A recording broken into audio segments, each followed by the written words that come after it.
Good morning. The committee will come to order. First off, I want to welcome Undersecretary Jacobs and Undersecretary Elnahal back to discuss the VA budget. Over the last 6 months, we've not been able to get a straight answer from anybody at VA about how much money they have or how much money they are spending. The numbers keep changing. VA's leaders haven't been shy about asking for billions of extra taxpayer dollars. However, when we dig into how they came up with those numbers, we get kind of the runaround, and there's no true answer from anyone. All the estimates are wrong. Basic figures about how much they have already spent are wrong too. And large parts of the VA budget requests seem to be made up.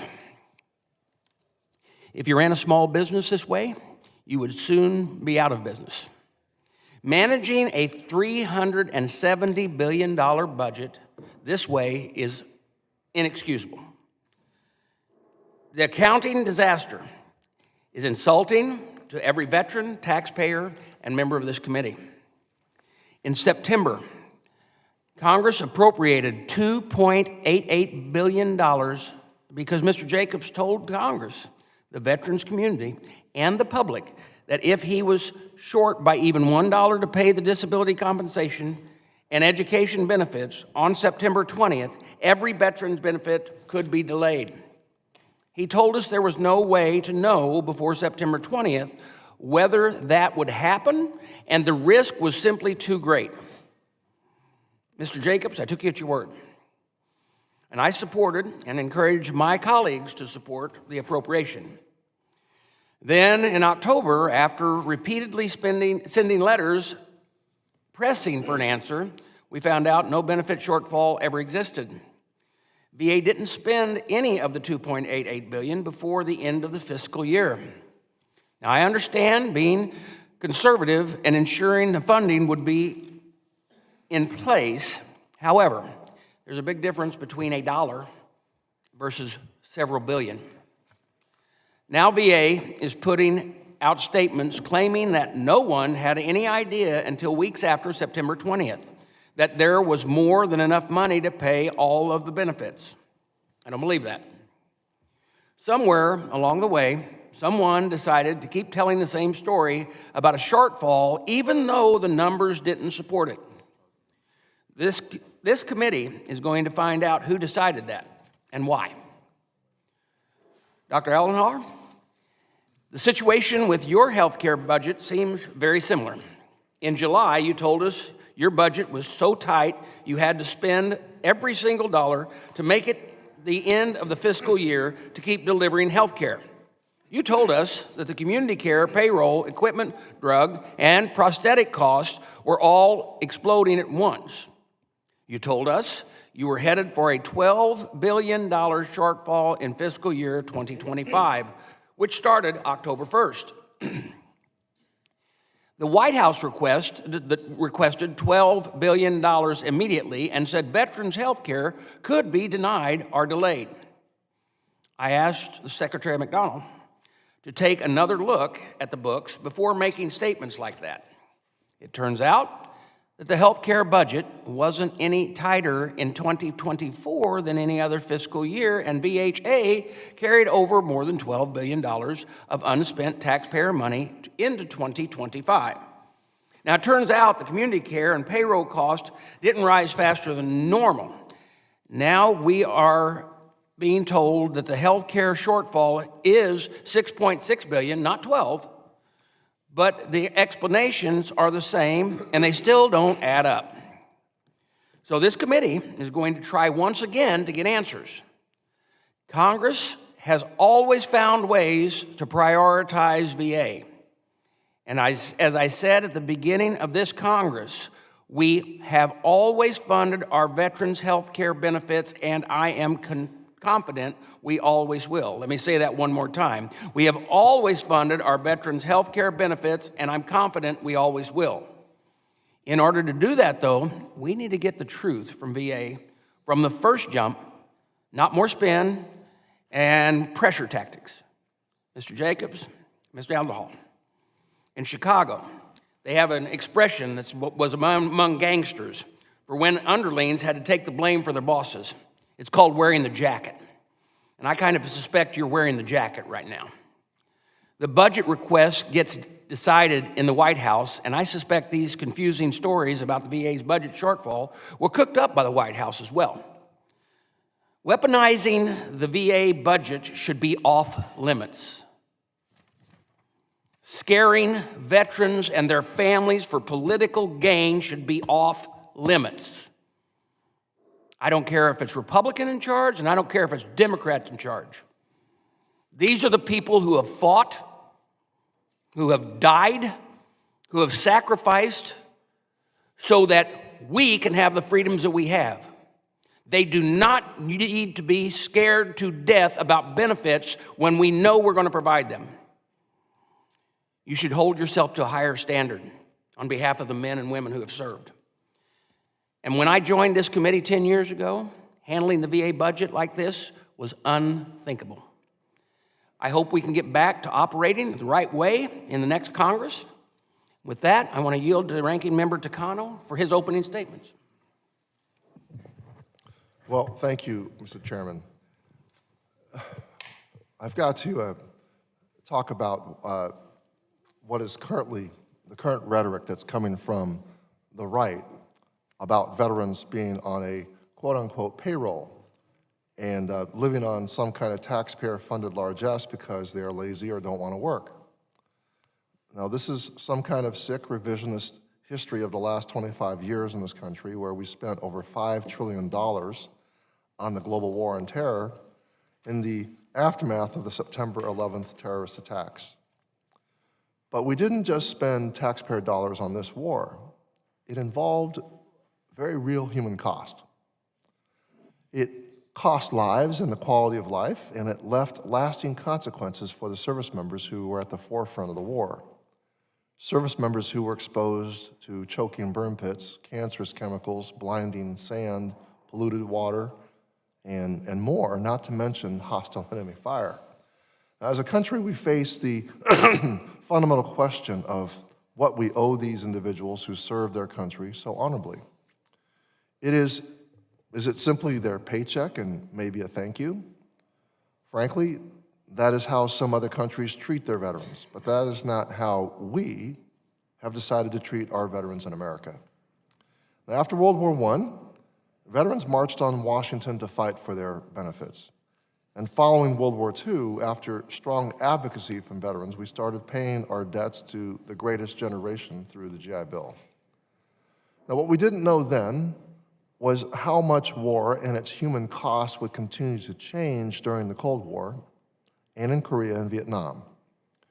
Radiation and Agent Orange took their toll, and not just on the service members, but on their children and families. This legacy continued in the many conflicts to follow. Vietnam and Gulf War veterans are still fighting for full recognition of what they experienced, with countless veterans in their prime learning they had rare cancers. So I ask again, what do we owe veterans in this country? A recent cowardly news piece used some derisive language about this country's, quote, veteran obsession going too far, end quote. This was meant as an insult, but it didn't land like the anonymous author thought it would. If being obsessed with veterans means caring enough to honor our debts, then I will accept the charge of being obsessed. I think it is a patriotic thing to care about veterans, and not something bad or something to be ashamed of, simply because it costs money to care. There's always room to refine budget estimates and cost analyses, and I appreciate VA's commitment to make improvements to the process so that we have greater transparency and, quite frankly, faith in their accounting. And we can surely find ways to seek greater efficiency and effectiveness in the programs we fund. However, I think it is important to understand what is at stake in this discussion about budgets and needs and whether or not spending on veterans programs is somehow frivolous.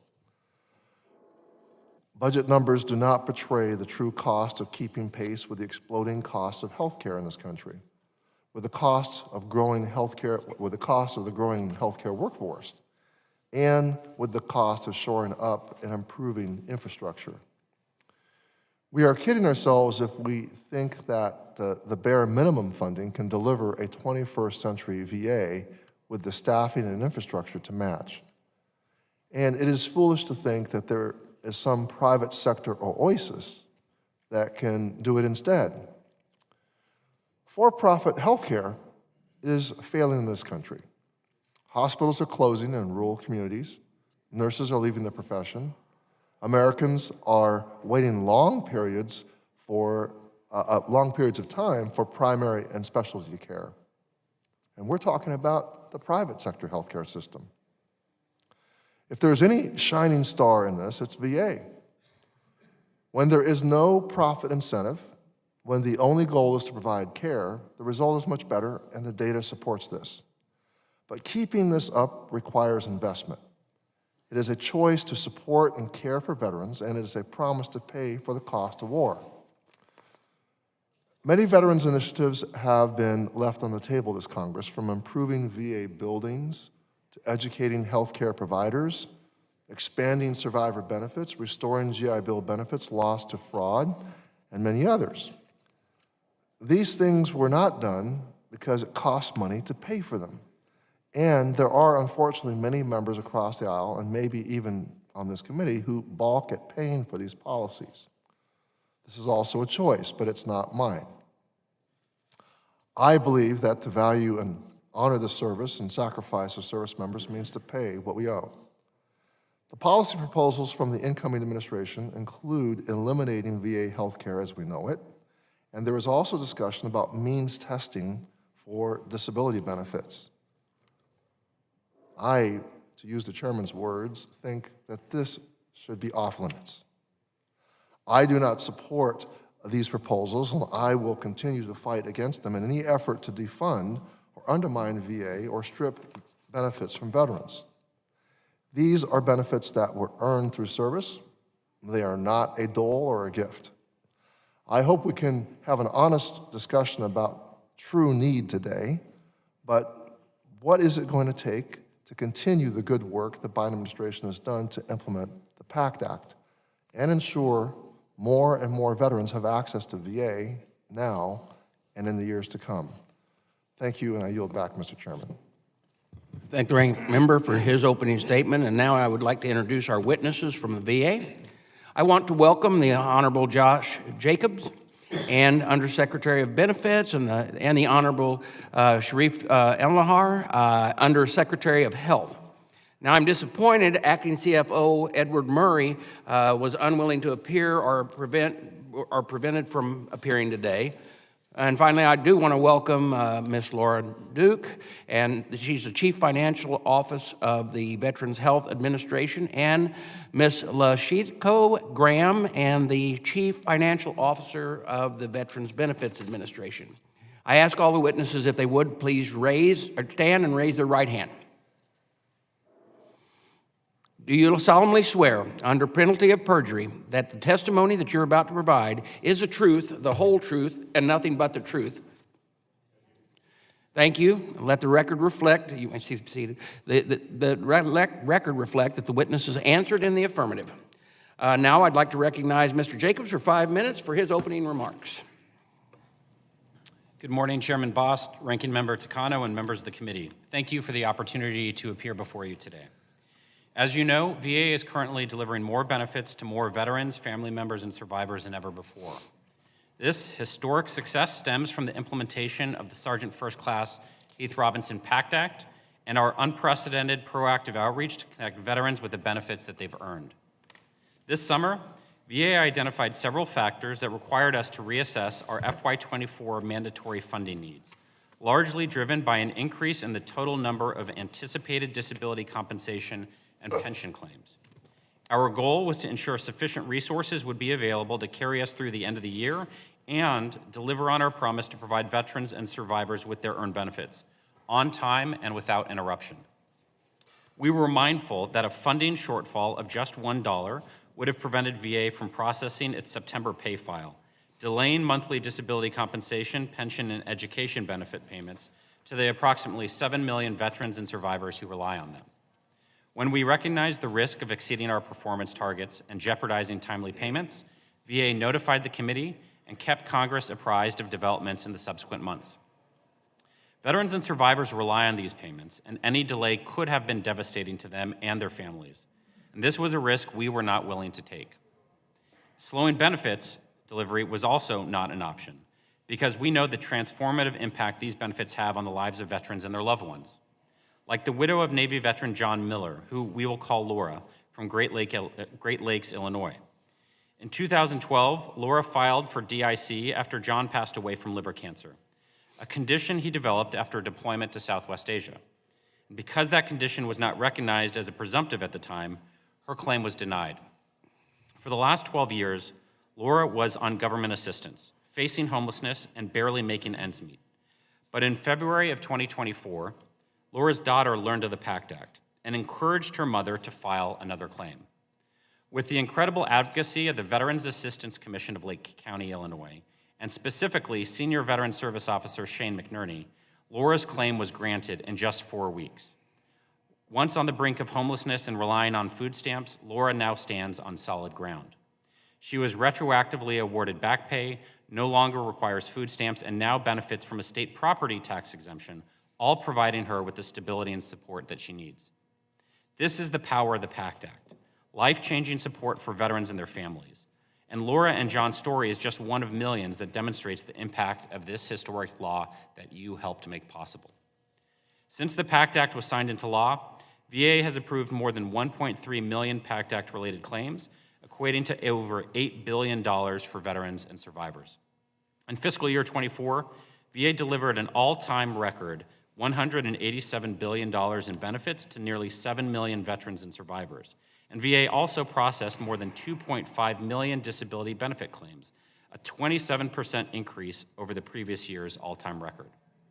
And thanks to the largest, most aggressive outreach campaign in VA history, veterans, family members, and survivors are applying for and receiving a variety of benefits at higher numbers than ever before. We are grateful to Congress for providing the supplemental funding that we requested. And while those funds were not immediately used, prudent management compelled VA to request that funding so veteran benefits payments could continue without interruption. In October, the amount of supplemental funding and much more was used, directly providing disability compensation, pension, and education benefits for veterans, families, and survivors.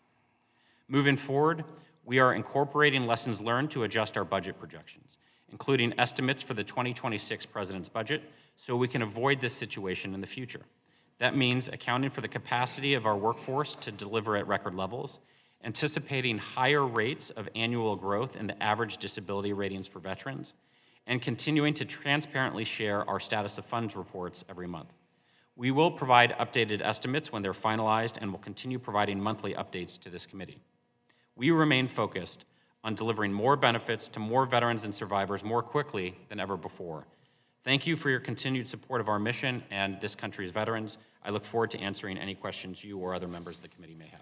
Thank you, Mr. Jacobs. The written statement of Mr. Jacobs will be entered into the hearing record. And I would like, Dr. Elnahal, you're recognized for 5 minutes for your opening remarks.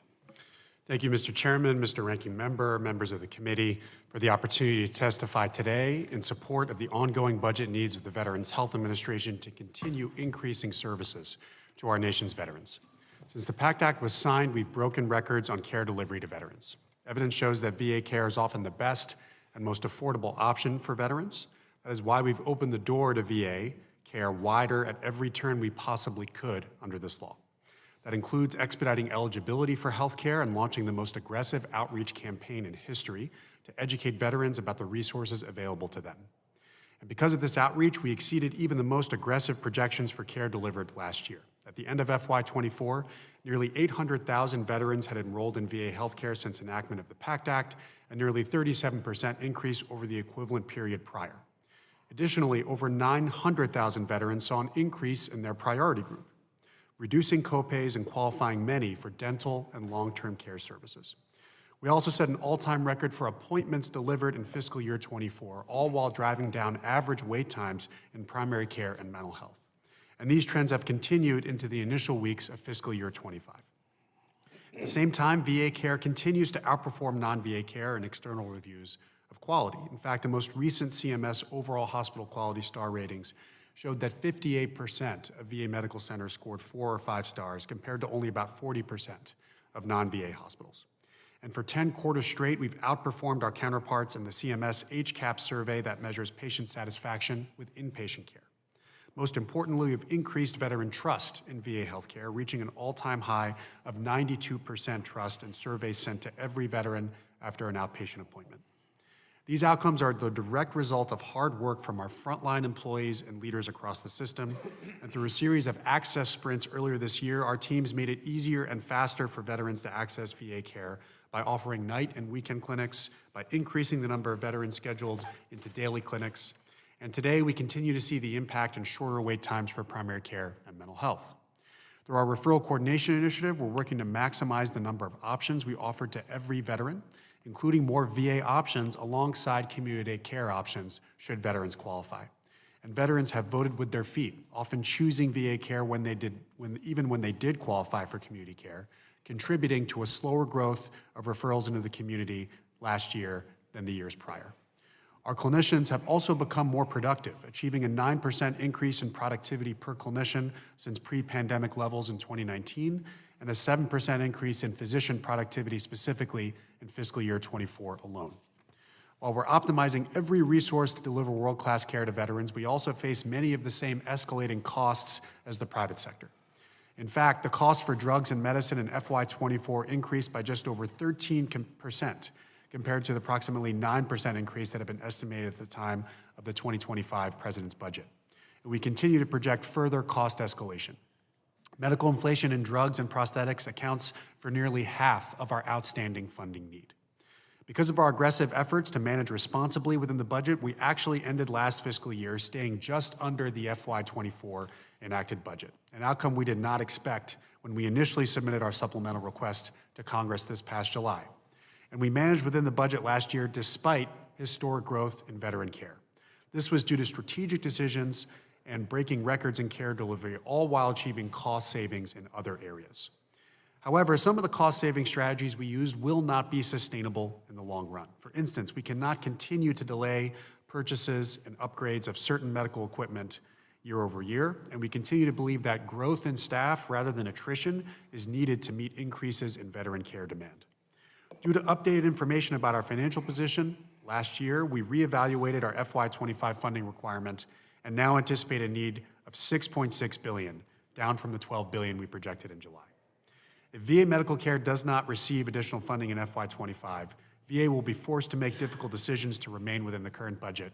And most importantly, the next administration will start off in a position that is tough in the budget, and we don't want that to happen. We want to transition this agency responsibly to meet the needs of veterans.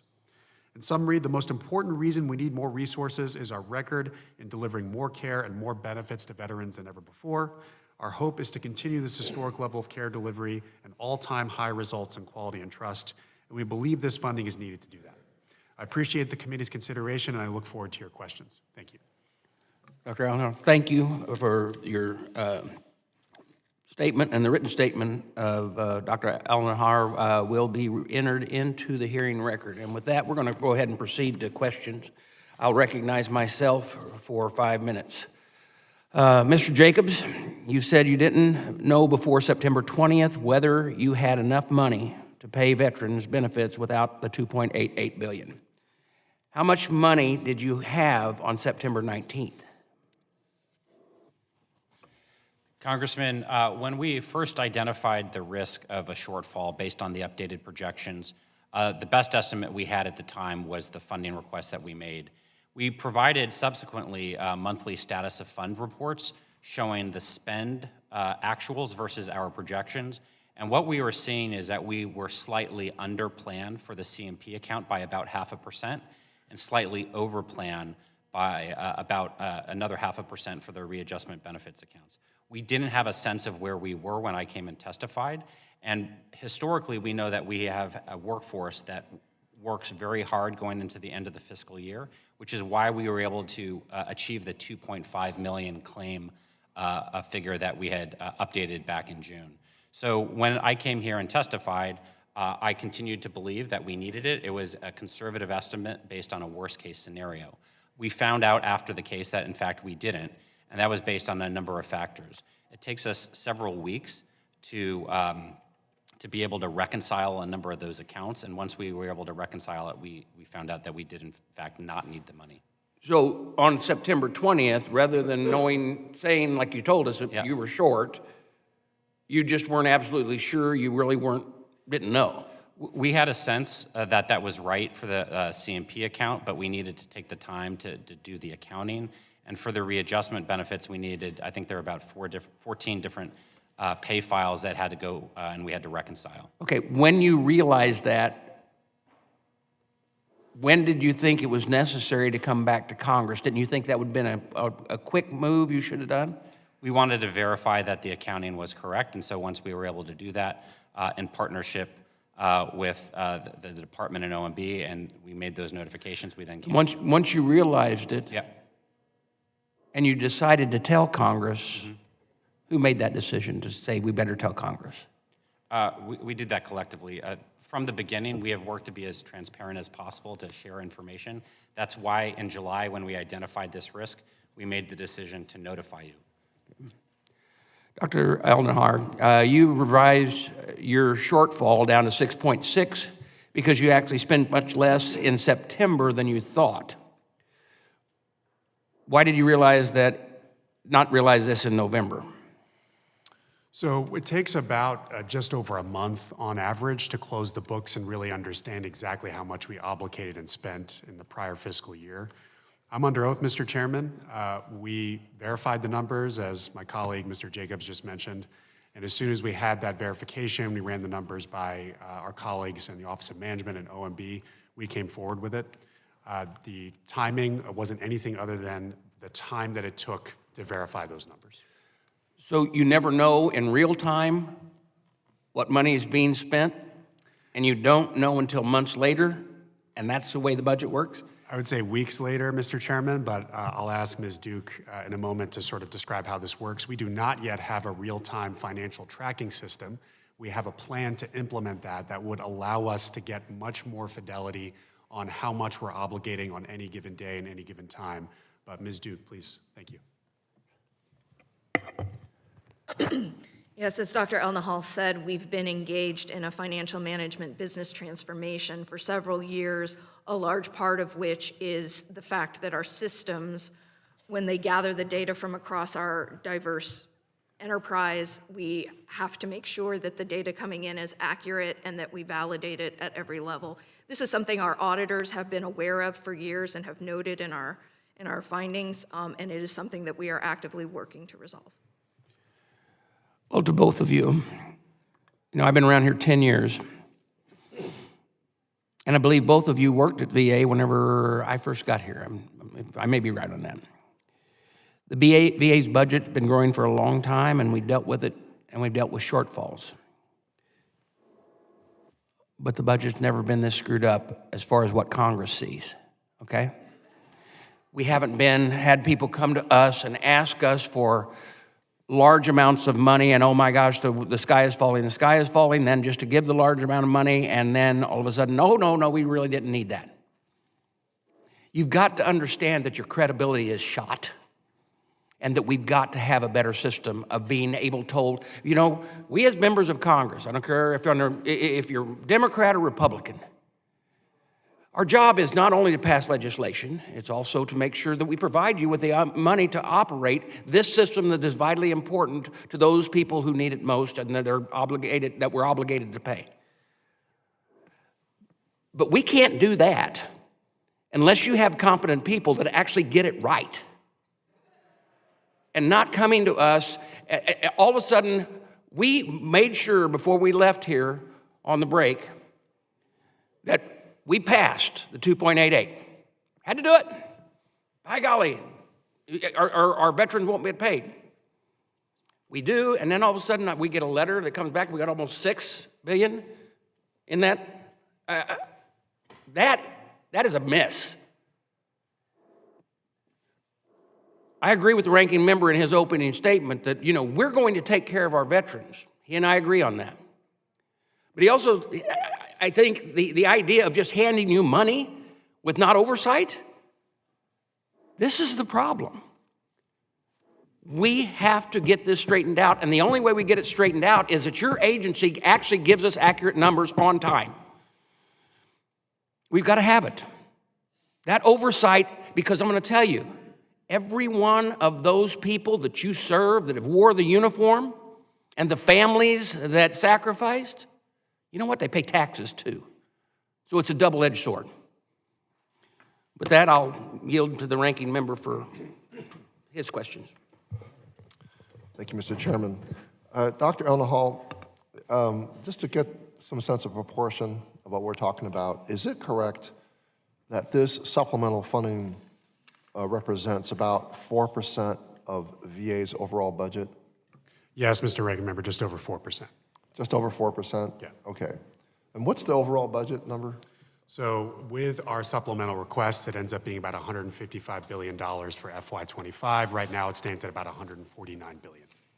And we're talking about $6 billion that we're talking about out of the $154 billion, okay. Correct. Is it correct that this supplemental funding for VHA does not anticipate much, if any, carryover in fiscal year 2026? We do anticipate carryover, Mr. Ranking Member. I'll ask Ms. Duke to comment on how that ultimately is going to play out. There's ultimately different colors of money that inform carryover. But ultimately, the breakdown is about $3 billion between the staff we need in community care and about $3 billion in pharmaceutical and prosthetic costs and $600 million in deferred equipment costs. Ms. Duke. Yes, sir. Just to clarify, we do not build our budget assuming carryover. We are asking for our need in 2025. We will have some carryover associated with defined use under statutory reasons like the PACT Act leases, but we are not adding into our request in the 6.6 for planned carryover into 2026. Okay, but historically, there's been a carryover, and what on average has that carryover been? Yeah, correct, Mr. Ranking Member. So I have data in front of me from 2019. Carryover has ranged from $6.2 billion to $12.9 billion, which represents the carryover into this year. I will say that the pandemic-related funding ultimately did distort our carryover picture and made our budget more complicated. Now, that funding was needed to save lives, and appreciated that funding. I don't want to give any sense that that wasn't appreciated, but it's ranged between 7.8% to about 9.5%, and this year it's about 9.2%. I remember when I asked Dr. Stone if he had asked me for enough money back when I was chairing, and he reconsidered the original amount when he grasped the gravity of the pandemic. I know my colleagues have a lot of questions about what VHA is not able to accomplish under its current budget. And we know that important projects like infrastructure improvement have been put off for years. We know that we have buildings that date back to World War II or before. But focusing on fiscal year 2025, what will happen if Congress does not address the $6.6 billion shortfall right now before we recess for the holidays? I'm concerned about these tight belt-tightening measures that cannot continue indefinitely, nor are they good for veterans' care in the long term. Would you agree? I would, Mr. Ranking Member. The picture is essentially one where we're seeing demand continue to go up from veterans across the country. We're continuing our outreach.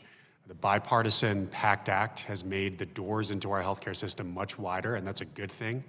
We have evidence that says we are doing everything from reducing the risk of suicide to providing some of the highest quality care in the country. And so that is reason alone to have expanded eligibility into the system. That continues. We're enrolling more vets. Vets are relying on us more. Our reliance went from 41 to 45% this past fiscal year.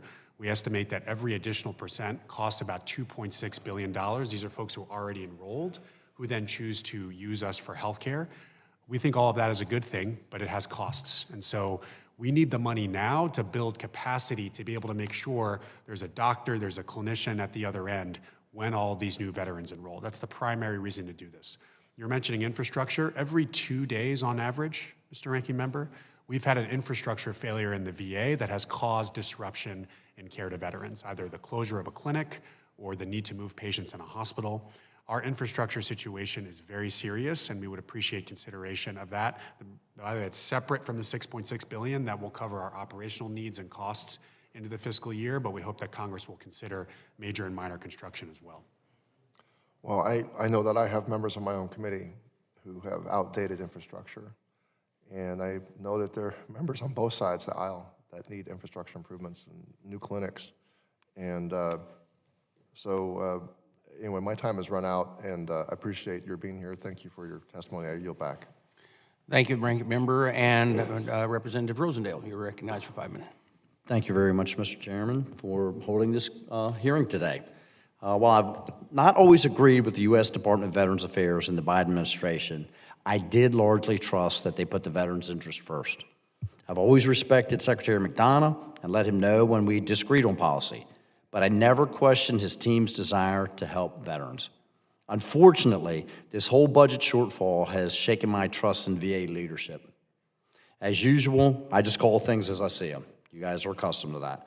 The White House and the VA did not initially submit an accurate request for the 2025 fiscal year because I personally believe that they wanted to sneak by the spending caps established by the Fiscal Responsibility Act. The Biden administration knew if they submitted a higher VA budget request, Congress would appropriate the money. We always have. We always have. However, it would result in lower funding for agencies like the Department of Labor, the Department of Housing and Urban Development, and the Department of Justice. I know some of my Democrat colleagues think that that would be a terrible thing. I don't necessarily agree with that. But it's called budgeting. And no matter what the organization is, it has a certain amount of money to allocate. And if you spend more in one area, then you must spend less in other areas. Anybody who has run an organization recognizes that. The Biden administration prioritized funding a woke and weaponized government and then attempted to use veterans as pawns by trying to blame Republicans if there was a shortfall to benefits or to health care. Congress provided $2.883 billion in September for disability compensation and pension and readjustment benefits as the VA requested. The VA then carried over $5.1 billion, raising concerns about whether the request was justified. Maybe Undersecretary Jacobs did need additional funding at some point, but he clearly did not need it in September. The VA also requested $12 billion for the Veterans Health Administration, but after Congress started to investigate and started pressing them on the matter, the request decreased to $6.6 billion. This budget shortfall exercise is starting to feel more like haggling and less like accounting and accurate budgeting. This only leads to more questions that the VA has been unable to answer. Now, I've said it in this committee and I've said it on the floor, and I will say it again. Congress always seems to find extra money to build weapons and wage undeclared wars, but struggles to pay benefits to veterans that are the result of these conflicts. That doesn't, however, exempt or justify the VA not having clear and accurate budget information. Mr. Jacobs, you didn't answer the question the chairman asked. It shouldn't be a very hard question. How much compensation and pension funding did you have on September the 19th? Let me ask Ms. Graham to provide that number. Ms. Graham. What we had available was the information that we had available to us at that time still begged to prove. Just a number, Ms. Graham. If you could just give us a number. I don't have that exact number, sir. I'll have to get that for you. Congressman, the challenge for us is I think you're demonstrating exactly the problem that we are all trying to identify here. Mr. Jacobs, you didn't answer the question. Ms. Graham, you won't answer the question. These are really basic accounting principles and questions. Congressman, the issue here is when we identified the risk in June and July, we had a decision to make. because if we go even $1 over, we have to delay payments. We can't certify. I understand that, Mr. Jacobs. I understand that, okay? But you had X amount of dollars in the account, and as demonstrated by carryovers, the VA had literally billions of dollars of additional funds that were available in other accounts. All I'm asking, I'm not even asking for the entire VA, okay? Liquid assets that were available at the time. Your one account, what was that available? And you can't even answer that one simple question. So the latest data that I had available to me showed us that as of August, which is, it takes us several weeks to close the books from the previous month, we had about 0.5%, which was, it was about 0.5% under for CMP and then about 0.5% over for the readjustment benefits counseling.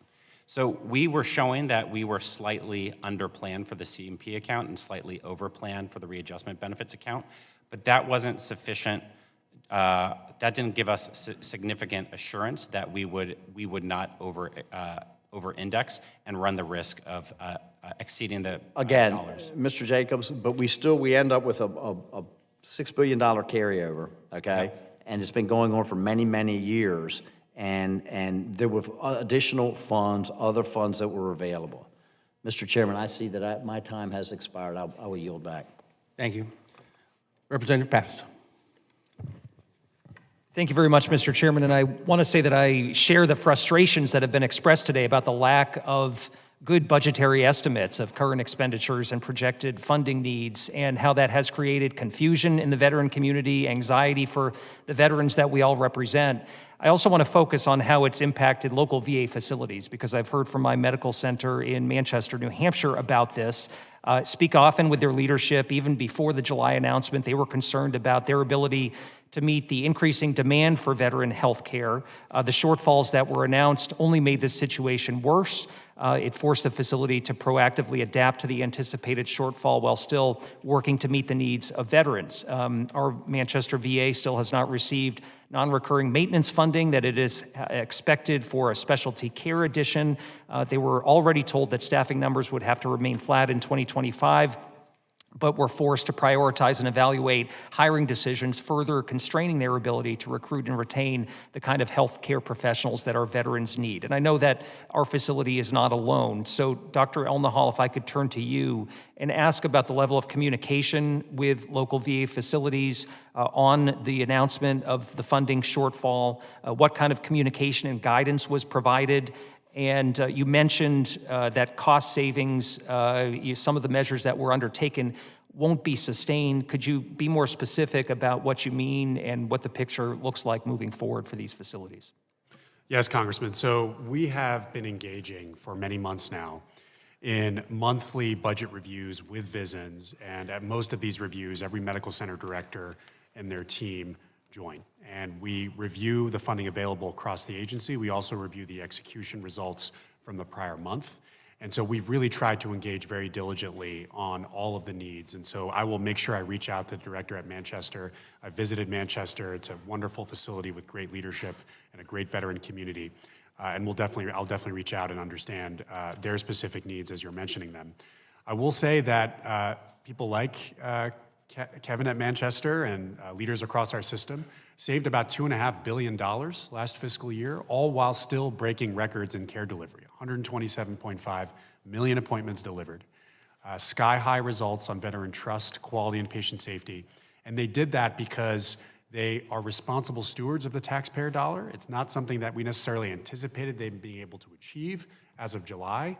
But partly was our guidance, mostly it was their excellent management that ultimately allowed us to stay within the FY24 budget. So saving that $2.5 billion, carrying more money into this fiscal year was helpful. However, we still need $2 billion for more staff, and we still need $1 billion to support more community care. The consequence, Congressman, of not having this money in December is that folks like the Manchester team will not be able to staff up and continue to build capacity. And we're seeing the demand curve for veteran care continue to go up. And so I appreciate your consideration of that. Well, thank you. And maybe we can get to another issue that you raised around community care. The estimates have been all over the board throughout the last few years. This was one of the factors that was contributing to the shortfall announcement in the action that Congress was asked to take. So I'm wondering if you can give us any better projections of what the picture looks like for community care moving forward into the next fiscal year. Yeah, we estimate that we need to be able to grow community care year over year by just under 15% this coming fiscal year. Right now, the FY25 enacted budget would only allow for a 12% increase. Bigger picture, because we maximized VA offerings for care to every veteran, because our clinicians became more productive, because we were offering more telehealth options for care, because we were giving the veteran the option, putting the veteran in the driver's seat to choose where they were going, many veterans ended up voting with their feet and choosing the VA, even when they qualified for community care. And so even though we estimated that community care growth could be as high as 16%, we actually held obligations to 14.8% community care, which is a large part of why we were able to stay within the enacted budget. So we're not denying access to community care, certainly on policy or guidance. We're simply giving veterans more VA options, and that has actually led to lower growth. And we anticipate a little bit less growth into this fiscal year, but it still needs to be higher than 12%. So less growth, but the number you project will go higher. You indicated in your testimony that it was lower this year versus last year. Is that correct? That's right. So 14.8% in FY24. It was 16% in 23 and 22. This is year over year growth. And it was almost 19% from 20 to 21. Thank you. I yield back. Thank you. Representative Latrell, you're now Thank you, Mr. Chairman. Good morning, everyone. Thank you for being here today. In your opening statements, you talked about, both of you spoke about the successes of the VA and with the PACT Act and in other spaces that the VA operates, and that's amazing. But my concern is the leadership and the budgetary asks and requests. Mr. Rosendale brought up a good point to you, Mr. Jacobs. He asked for a specific number, which you handed the football off to Ms. Graham, and Ms. Graham was could not answer that question. And then you started to answer the question with a percentage. So you threw a percentage back at us, which means there's a number in there that lives and breathes. And you both should know the number. And you shouldn't show up in front of Congress and say, I don't have that information. And then Mr. Elnahal, you passed it off to Ms. Murray over there about the record-keeping capabilities of the VA or the lack thereof. And I'm assuming for the past 10, 20, 30, 40, 50 years, you've been doing the budgeting system the exact same way, since there is obviously a lack of a digital footprint that handles that problem set. Is that correct, Ms. Murray? There are systems, but They don't work, obviously. they were not built with the complexity of our current appropriation picture in mind. So Congress has allotted money to the VA to build a system that's inappropriate for the system itself. We are in the process of transforming into a newer system. We're Kind of like the electronic healthcare records that does not work after the billions of dollars that we're spending on it. So my question is, since we have, and as the chairman spoke, and I'm assuming every other member and every veteran sitting on this side of the aisle, plus the ones that are over there, we want an answer of why this is happening. I don't want the BS that you have to throw out because we're sitting in a committee, because we're going to meet after this. I want to know why, because we have to answer to our veterans. And if there's any group that will clack off in a hurry and show up here to ask why this is happening, because we get beat up for what you all say, and then we try to give the answers to the problem sets that are created somehow. But the answers that we're getting in here today don't give us the ability to do that. So please, somebody tell me why this is happening. Congressman, so let me just respond to the answer that I did not answer appropriately. Please, that'd be great. So, it's approximately $1 billion that we were under at the end of August. It takes us, like the VHA system, we don't have a day-to-day reporting on the obligations. So we're also in the process of updating our financial. That system can't do a projection for us before you show up, Ms. Murray?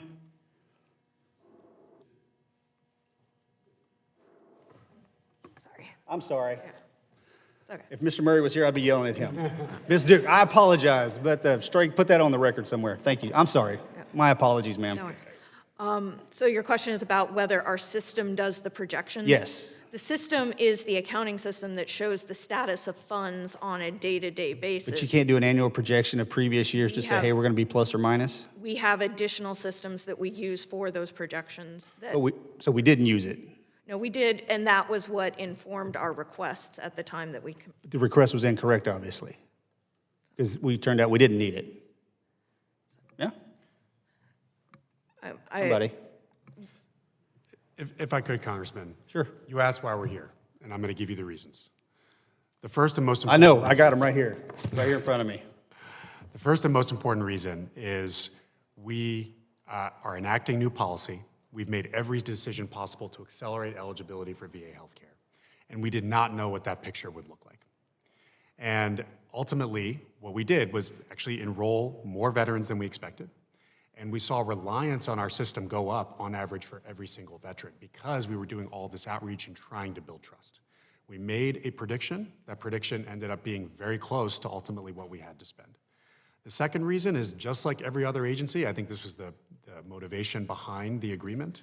The Fiscal Responsibility Act had us tighter than we would have expected in FY25, meaning the fluctuation of about 3-4% on which about $6.6 billion represents just over 4%, really matters. It puts us up against the line on what the funding we have available. And so the combination of the Fiscal Responsibility Act and not knowing exactly how much we would grow and how much demand would grow is the reason we are here. Nonetheless, we do have to work on budget formulation. We have to implement this new system that gives us more real-time data.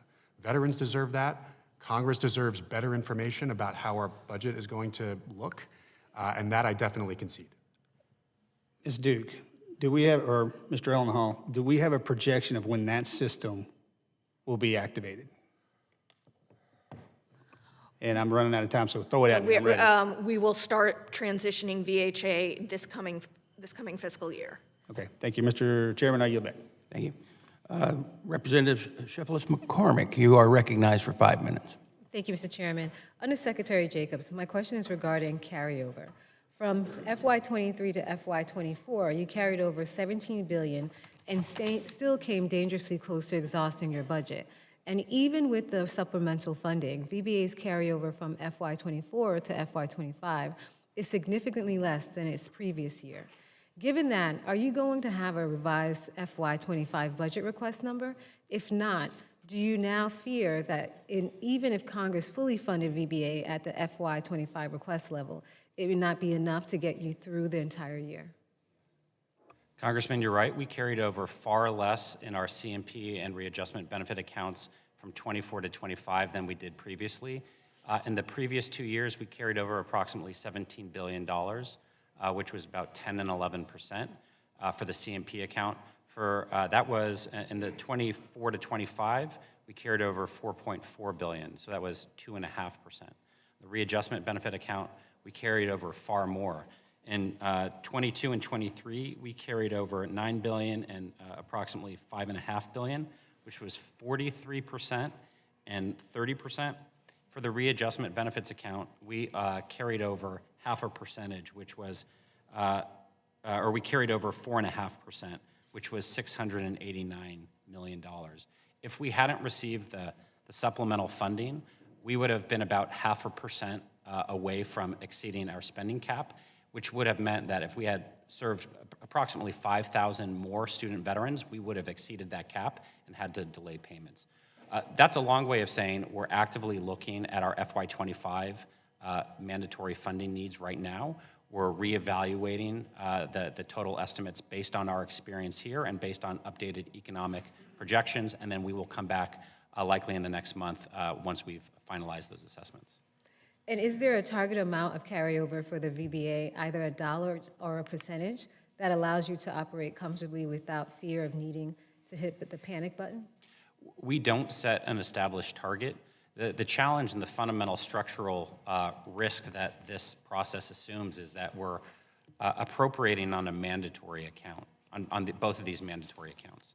So if we exceed either of them by even a dollar, we risk delaying benefit payments. Other mandatory programs have authorities to provide such sums as necessary. We do not. In previous years, the department has requested and been approved by Congress to shift funding from one account to another, and that happened as recently as 2019 when there was a shortfall in one of the accounts.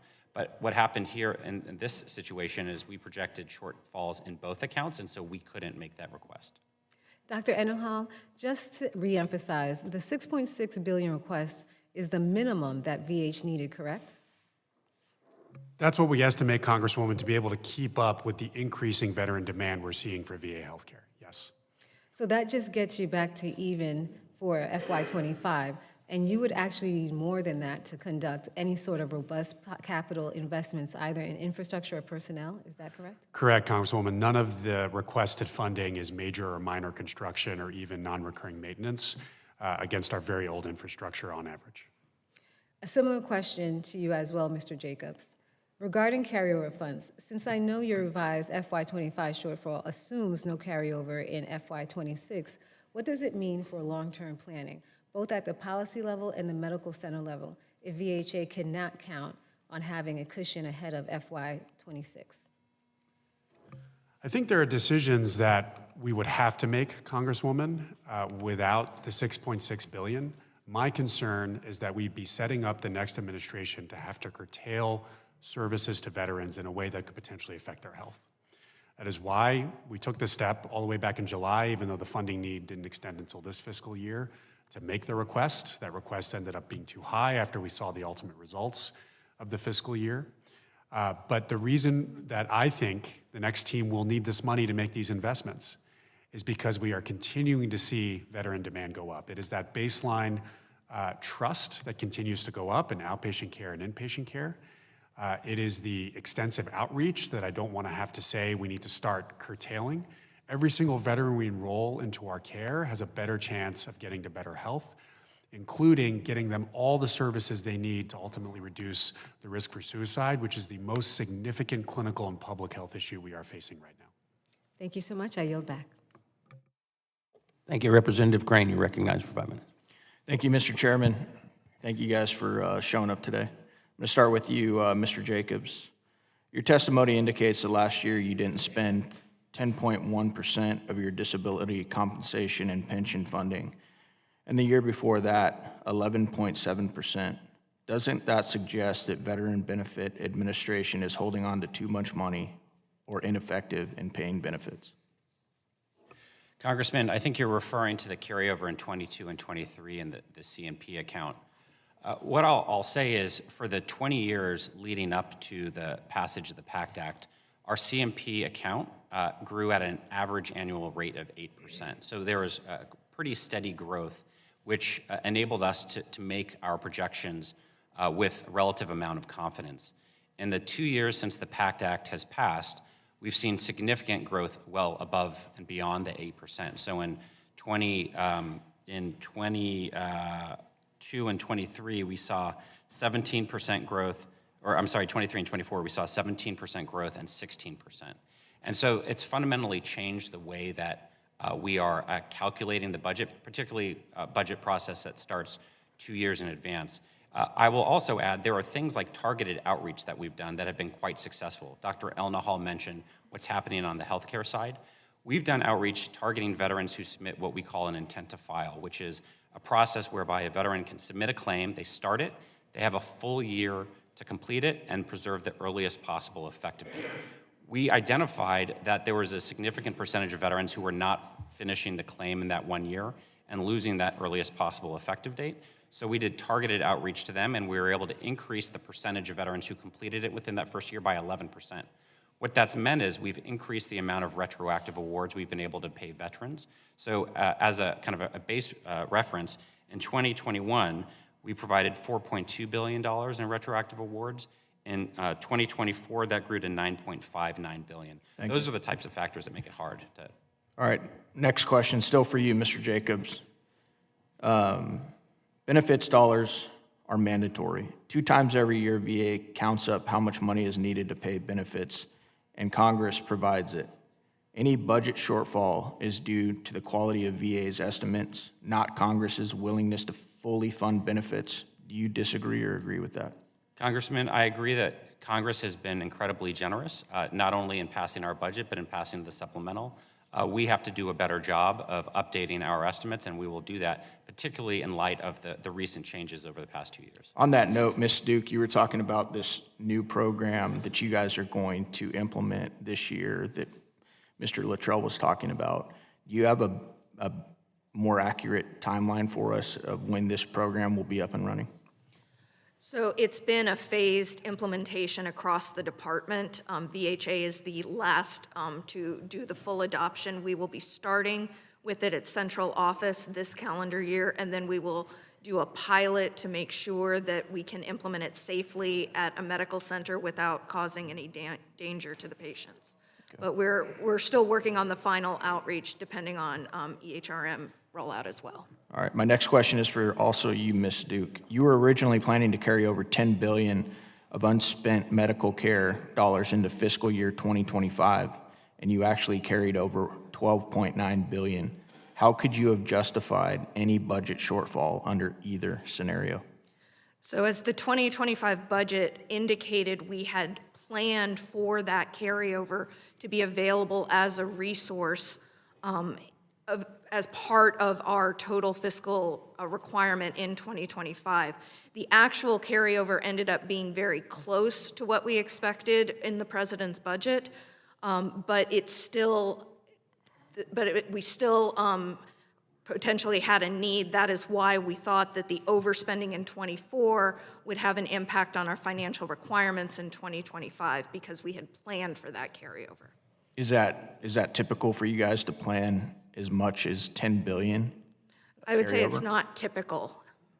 This was in part the adjustment from the fact that the PACT Act was enacted after we had already submitted a discretionary appropriation request that didn't know that the TEF would exist.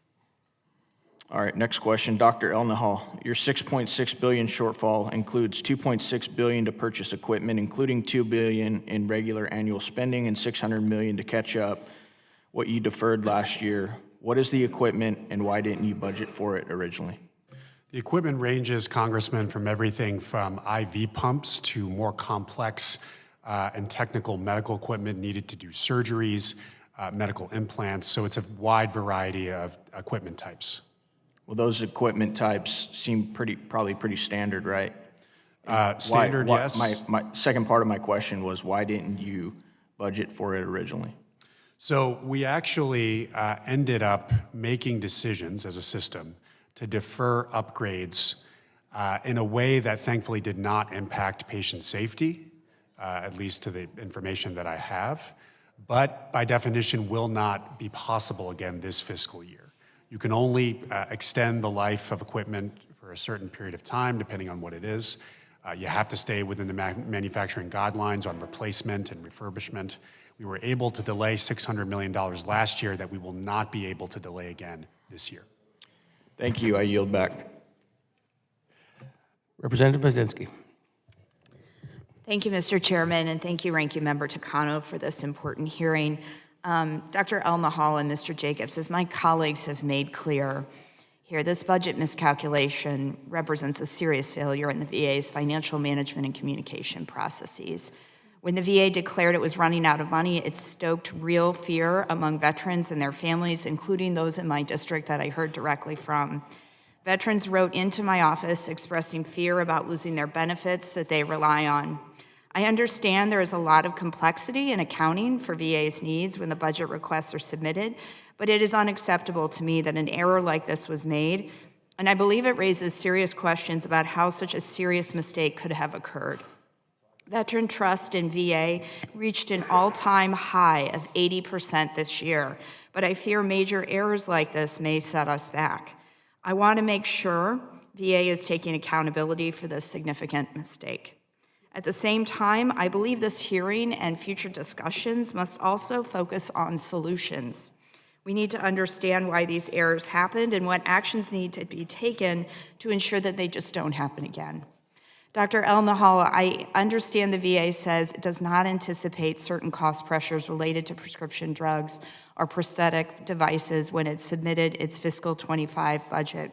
How has the VA accounted for this expected rise in costs going into fiscal year 25 and going forward? Yeah, medical inflation in recent years, Congresswoman, has exceeded 20% in some of the most critical items in prosthetics and pharmaceuticals. We've also seen the introduction of new drugs for obesity that are quite expensive, the injectable obesity drugs, the GLP-1 agonists, and new drugs that are more common conditions in veterans, like metabolic dysfunction-associated steatohepatitis. So it's both the mix of drugs that are becoming more expensive with good effect on veterans' health, especially the right veterans with the right clinical indications, and general medical inflation overall, which far exceeds the consumer price index. Dr. Elnahal, VA medical facilities across the country continue to struggle with their own projected budget shortfalls. And I'm concerned about how this can affect the facilities in my district, including one, the St. Louis VA Hospital, which is obviously just outside of mine, but serves a lot of my constituents. How is the VA accounting for these individual projected shortfalls going forward in budget requests to ensure veterans are not seeing delays in care? Yeah, I agree with you very much, Congresswoman, that we need to solve this projected need, which is why we've come forward with this request. We tried to come as early as possible last fiscal year with the request, and thankfully, because our leaders were able to make substantial cost savings to the tune of over $2.5 billion since that request, on top of changing estimates based on how we ultimately fared in the cost per FTE and other key metrics, we've been able to reduce that request. But nonetheless, that request is needed to grow staff, activate new services. And Congresswoman, we have wanted to build that new hospital in St. Louis for many, many years. And so consideration for the major construction dollars to finally do that would be very much appreciated. Mr. Jacobs, what internal controls do you believe failed during the budgeting and forecasting process? And what immediate steps is the VA taking to address these failures? Congresswoman, I think we have structural challenges because our mandatory accounts are structured in a way, if we exceed them by even $1, we have to delay benefit payments because we can't certify those pay files. We're making changes. There are certain flaws that we realized after the fact. One is we did not count on our employees to deliver at the incredible rate that they did. We have to account for that increased production capacity. We also underassessed the average growth rate of the disability ratings. We had the highest growth rate this past year, from 60.8% to 63.1%. That's the average disability rating for veterans. But we also need greater insight into the split between veterans that we're granting benefits for that are new to VBA and those that are coming in for a claim for increase. There's an average cost differential of about $5,000, and we erred in our assumption of the proportionality there. I think the fundamental challenge, though, that we're facing, as I mentioned a little bit earlier, is for the past 20 years prior to the PACT Act, we had an average 8% growth in CMP obligations, and in the last 2 years, we've had 17 and 16%. And so we're going to have to take a hard look at figuring out how much we assume we will grow moving forward. Okay, thank you. Thank you, Mr. Chairman. I'll yield back. Thank you, Representative Brzezinski. Representative Van Orten. Thank you, Mr. Chairman. Ladies and gentlemen, thank you for coming. Ms. Duke, the system that you're going to start implementing, did the VA develop that? No, it's a contract system. Okay, but are you supervising the contract? It's through the Office of Management because it's the financial system for the whole department. Okay. For the electronic service record, the VA originally estimated it was going to cost $10 billion. It's going to cost over 16, so that's 60% off your budget estimate. You've got 171 sites, and only 6 of them are using this so far. So you guys have blown $10 billion, and 6 out of the 71 sites have this electronic service record, and it's my understanding that you guys blew off commercially off-the-shelf technologies to develop your own. The electronic GI Bill, you couldn't seem to make it the other day to our committee hearing, Mr. Jacobs, and this is your purview, so you're getting it now, pal. The original estimate for the electronic or GI Bill was $25 million. It's now going to cost $960 million. I'm going to say that one more time. You guys told us it was going to cost $25 million to consolidate all of these legacy systems, and it's now going to cost $960 million. That means you were 97% off your estimate, okay? Those are real numbers. And I'm telling you right now, Ms. Duke, if the VA has their fingers in this pie, it's not going to work. 100% it's not going to work. This is the testimony from the IG when I was asking him about this. He says, I asked him if they are good with developing software systems. VA does not have a track record of, VA has a track record of difficulty in implementing major IT systems. They almost, without fail, take longer. They take replans, so I'd prefer just to leave it at that. So the IG was intimidated, and he was afraid to tell the truth, which is you guys cannot manage anything. And there's something else I want to point out. Okay, you guys came here previously and released a statement April 21 of 2023. You said that we're going to cut your budget, and this is what you said. There's going to be 30 million fewer veteran outpatient visits and 81,000 jobs lost across the VHA. Did that take place? Did it? No. It did not. Undetermined access to, you're going to undermine the access to telehealth. Did we do that? No, we've Did increased. not. Did we worsen the time for benefits? No, you just said we didn't. We increased it, right? Prevent construction on the healthcare facilities and veterans' needs. We're working on that, right? Fail to honor veterans, their memory by dumping on the cemeteries. Did that happen? No. Did we cut housing for veterans? No. Did we increase food insecurity for veterans? No. Deprive veterans of mental health, substance use, and other healthcare services? No, we're expanding them. So why is this still on your website? So there's something else I want to read to you. It's a definition of a word. The quality, capability, or power to elicit belief. You know what that's the definition of? Credibility. Do you know what you guys have collectively? Not that. So this is embarrassing. It's embarrassing. So if you just didn't do these incredibly incompetent things, you wouldn't be here asking for more money. You would not. And so I got to ask you, sir, when does incompetence become corruption? Mr. Jacobs? Congressman, first, let me just say, I spent a decade working on the Hill. I value the oversight that members of this committee and this body do. I think they make us better. Okay. I will also say, I'm incredibly proud of what we've accomplished. Okay, all right. Okay, I hear this all the time. Why is this on your website? Why are these blatant lies still on your website? Why? I would have to talk to the So person. if you guys have blown billions and billions and billions of dollars, which you have, for things that still don't work, I'm asking you, when does incompetence become corruption? Because you're getting paid, Ms. Dukes, your contractors are getting paid, everybody's getting paid, right? But you know who's not being served? The veterans.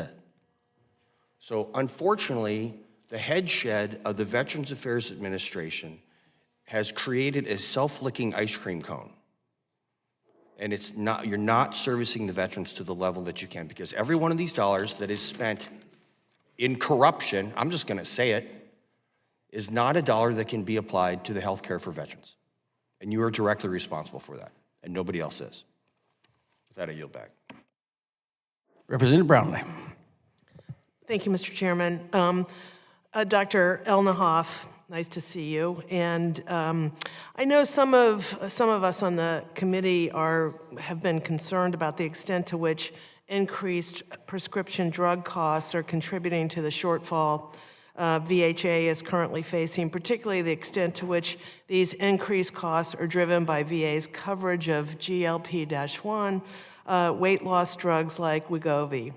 So we recently held a health subcommittee oversight hearing about prosthetics for amputees. We were surprised to learn that the vast majority of amputations among veterans, about 73%, are due to complications of diabetes rather than from combat injuries. So given that Wegovy is an accepted treatment of diabetes, do you agree with the logic that using drugs like this to combat chronic disease before complications develop will ultimately deliver cost savings to VA in the long term. Well, Congresswoman, you're right in your statistics, and we do think that the veterans who will benefit most from these new GLP-1 drugs are those veterans not only with obesity, but in particular diabetes. And so that is the most common cause of amputations in the United States more generally, and our veteran community is no different. And so we actually have a range of possible costs associated with these drugs from just under $2 billion to almost $20 billion, depending upon the exact population we say qualifies. So we're going to, of course, prioritize those veterans with diabetes who stand to have the worst outcomes. Health economists are looking at the cost benefit of the GLP-1 agonists right now, so I won't comment on that. I don't have the data in front of me. But I will say that these drugs do have substantial clinical benefit, especially for veterans with type 2 diabetes. And do you think it could yield a cost savings to the VA if you're, looking at preventing diabetes in this case versus getting diabetes and have amputations occur?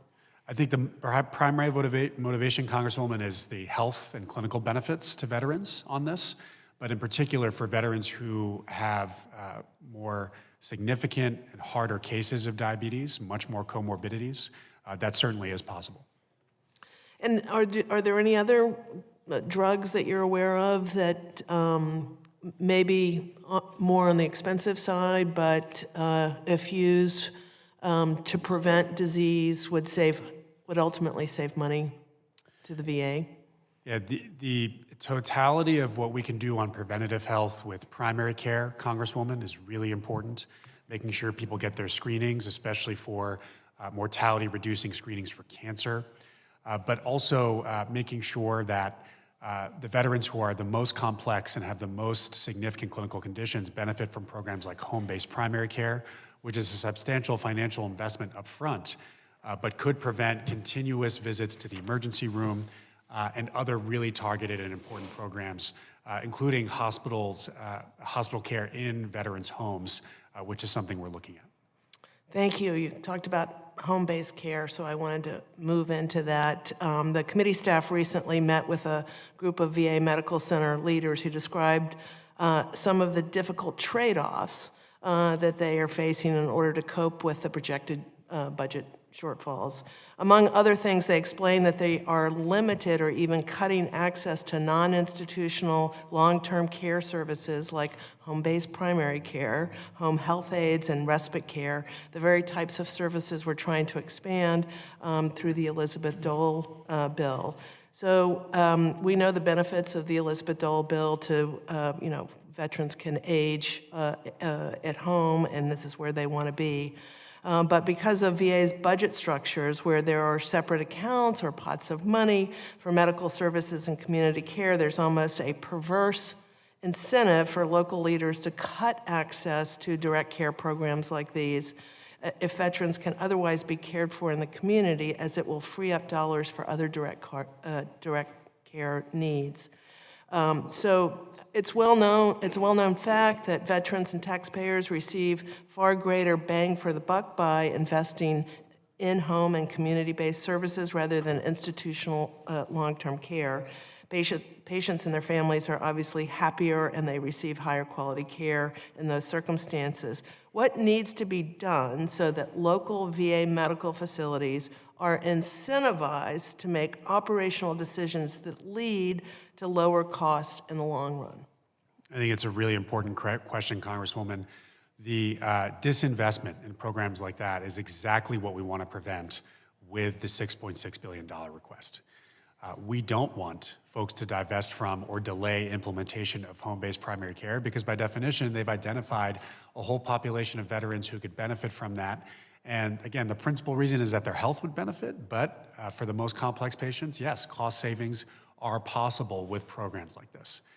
We also have facilities that are 60% activated, clinics in Vision 6. We had Mr. Cruz, the network director, talking to members like you over the last several weeks about clinics that he wants to activate but still can't because the staff needed to do so include a plus up over his baseline. And right now, the budget requires that we attrit staff instead of grow it. So programs like home-based primary care, programs like national tele-oncology and the different investments we need to make, we want to continue to make them to catch up with the ever-increasing picture of demand for veteran care. Thank you for that, and thank you, Mr. Chairman, for indulging me. I think these are important issues we need to look in further. Thank you. Thank you. Representative Zell. Thank you, Mr. Chairman. In 2 years on this committee, we have spent entirely too much time on errors of this magnitude or scandals, mostly in the VA headquarters. While the VHA and the VBA have made some glittering claims of record-breaking achievements in their outreach and services, the stone-cold truth is that veterans are still being let down by a system that is supposed to honor their sacrifices, their service, and provide them with the benefits they earned. We hear it all the time in our districts. The ongoing issues surrounding the financial mismanagement are totally unacceptable. It is our duty to ensure that the benefits and care promised to those who have served are delivered with efficiency, accuracy, and transparency. Unfortunately, it's very clear that you have either been trying to pull the wool over the eyes of this committee about shortfalls and your true motives, or frankly, I wouldn't trust you to balance a household budget. Let's review the facts. You've testified to them. You reported budget problems for benefits in FY24 and healthcare in 25. To fix a shortfall in benefits funding, the VA then asked for Congress for $2.88 billion. We gave it to you, but I will point out the entire House did not even vote on it. It was passed by a voice vote during debate. We thought we would be helping veterans. However, as you've told us, actually you didn't need a single penny of it. Next, the VA asked for $12 billion to cover a predicted health care shortfall in FY25.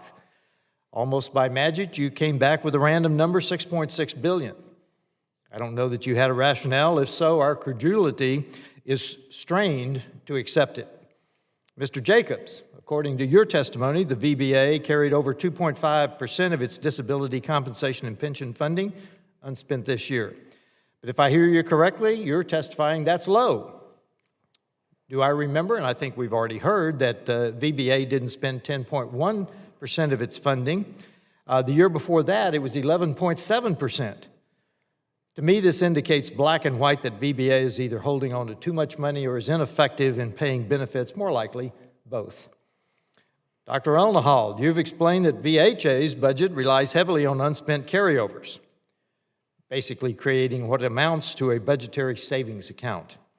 Why not spend those funds to eliminate shortfalls so that you don't have to tell Congress if you go over by $1, benefits are not paid?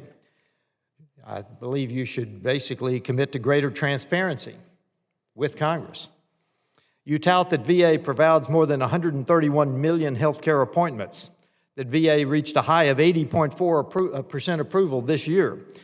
But let's be real, that's a cover-up for longer wait times and subpar care. By the way, 80.4% satisfaction is embarrassingly low when talking about our veterans. When you put it in that context, you're bragging about veterans feeling less than absolutely certain that you'll take care of them. Veterans should have 100% confidence. We've also heard about the PACT Act. The rush to expedite services under the PACT Act only exposed the cracks that our veterans fall through in the system. How can you expedite care when at the same time you say you're on a shoestring budget? When times are tough, you tighten your belt, not buy a new one. And I don't really want to hear anything about expanding your wingspan of care and outreach. As our witnesses put it, launching the most aggressive outreach campaign in VA history. In reality, millions of veterans are falling through the cracks, I say again. Here's the deal, folks. Many veterans still don't know how to access the care that they deserve and have earned on the battlefield. This is not the time to call for a victory lap. It means we need to see some immediate changes. Your verbal testimony today, in fact, I would say, is probably not for this committee. It's for the veterans that you think are listening, that will listen to your touting of your gold-plated resumes. I'll stop with this last point. Our witnesses before us today are celebrating hollow victories. In their testimony, they write about delivering life-changing results. All I ask is that you stop making errors of this magnitude and tolerating scandals. That's all I ask. And frankly, the Senate just put out a report that your building on Vermont Avenue has a 7% utilization rate. 172 people report to your office every day. Perhaps if you had more people working in that building, we would have less errors. With that, Mr. Chairman, I yield back. Thank you. Representative Mrvan, you are recognized for 5 minutes. Representative, Levin. Thank you, Mr. Levin, Chairman. I apologize, I'm sorry. No apology needed, Mr. Chairman. I had not used my list correctly. You are recognized. Thank you, Mr. Chairman. I appreciate your hosting this hearing. I think everyone who's on this committee, we have options of what committees we want to serve on. We're here because we care very deeply about our veterans, and I think when we heard about the potential for a shortfall at VA earlier this year, we took it extremely seriously. I know I did. We did what we were asked to do. We responded to that urgent call. We passed supplemental appropriations to ensure every veteran received their benefits on time. And that's why you can add my name to those who are very concerned and frustrated about what happened here. When we heard that VA had miscalculated, that there was not the budget shortfall, I think we all were wondering how it could have been, gotten so wrong. And so I thank you, Chairman, for holding this hearing to get to the bottom of it. I want to focus first on the exact methodologies that you use at VA to calculate budget projections. Undersecretary Jacobs, and I thank you for just being so responsive to me over the years and communicative with me over the years. Does VA adjust its budget projection formulas and methodologies regularly to account for changing trends in spending? And if not, why not? Congressman, thanks very much for that question. I'll start and then I'll turn it over to Ms. Graham to supplement. There are a variety of factors that drive our budget projections. First and foremost, we have projections that are done by our Performance Analysis and Integrity Office that look at what they estimate to be the total number of claims we will receive, as well as the number of claims we can deliver. That is fed by certain assumptions and projections from various business lines as well. And there are economic assumptions that drive the veteran behavior. There are factors that range from the total number of employees we have, as well as the amount of overtime that we have that will impact our ability to deliver. And then factors like new legislation that open up the aperture to new benefits. What we found here is we made several mistakes in terms of indexing the amount of benefits our veterans or our employees could deliver, and not accounting for the greater growth in the average disability rating for veterans because we've been able to deliver so much. And we also realized that even though we hit the 2.5 million claims completion mark that we updated in June, a greater percentage of those claims were done for veterans receiving a claim for increase rather than new veterans, which is what we thought would ultimately happen. But let me turn it over to Ms. Go ahead, Ms. Graham. Sir, we look at our budget 4 times throughout the course of the year. We have an internal budget, the OMB budget, the president's budget, and a mid-session review. So during those times is when we're looking at updating the assumptions, updating the case workload projections, and things of that nature to refine our estimates for how much we're going to need within those budget cycles. We're also continuing to leverage our deliberative budget procedures, our internal controls, as well as validation of the budget with the Department of Office of Management and OMB. And with the supplemental language, we are working with the IG right now to look at lessons learned and any new processes that can be put into place that will improve our formulation processes. How would you compare, and this is for either of you, how would you compare what you just explained with the methodologies that are used in the private sector?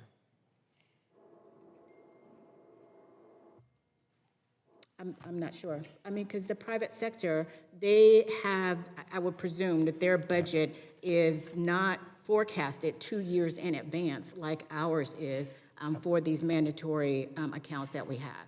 I think there's a fundamental difference between the way that we formulate our budget and execute the budget and the way that the private sector does it. For us, we're looking to optimize and increase the number of veterans we're serving. And so that means when we identified this risk, we chose to say, we've got a risk. Our goal is getting more veterans into care and getting connected with benefits. And so we're going to take the most conservative worst case scenario and elevate that so we don't hit it. Excuse me. I have just a few seconds left. My concern is, since the passage of the PACT Act, we've seen incredible increases in VA enrollment, and that's a good thing. My district alone, it's between 4,000 and 5,000 new enrollees that are getting health care that didn't have it before. That's why we passed the PACT Act. But I am concerned that unless you evolve, adapt, simplify perhaps your methodology in determining your budget projections, we're going to run into this again and again and again, and it's going to get worse before it's going to get better. And I don't want to be sitting here, and I know the chairman doesn't want to be sitting here in a year or 2 or 3 with your administration, with the new administration, and have this happen again. What confidence can you give us that it won't happen again? Congress, excuse me. And I'm out of time. Okay, so what I would say is there's a fundamental structural challenge that we have. The organization is going to make improvements based on the lessons learned. We're going to increase production estimates. We're going to refine the proportion of claims that are granted that are new vets or claims for increases. But unless you tackle the largest issue, which is the lack of the authority to provide such sums as necessary, there will always be this risk. And that's what led us to make this decision. A future administration may decide to make a different decision. They may decide to say nothing and hope everything goes well, run the risk of coming back here to explain why they said nothing when we delayed payments, or they may do something different like slow down or stop delivery of payments so you don't hit that record. And that's fundamentally the system design challenge that exists today. All right. Thank you, Mr. Chairman. Yield Mr. back. Kennedy, you are recognized next. Thank you, Chairman. Good morning.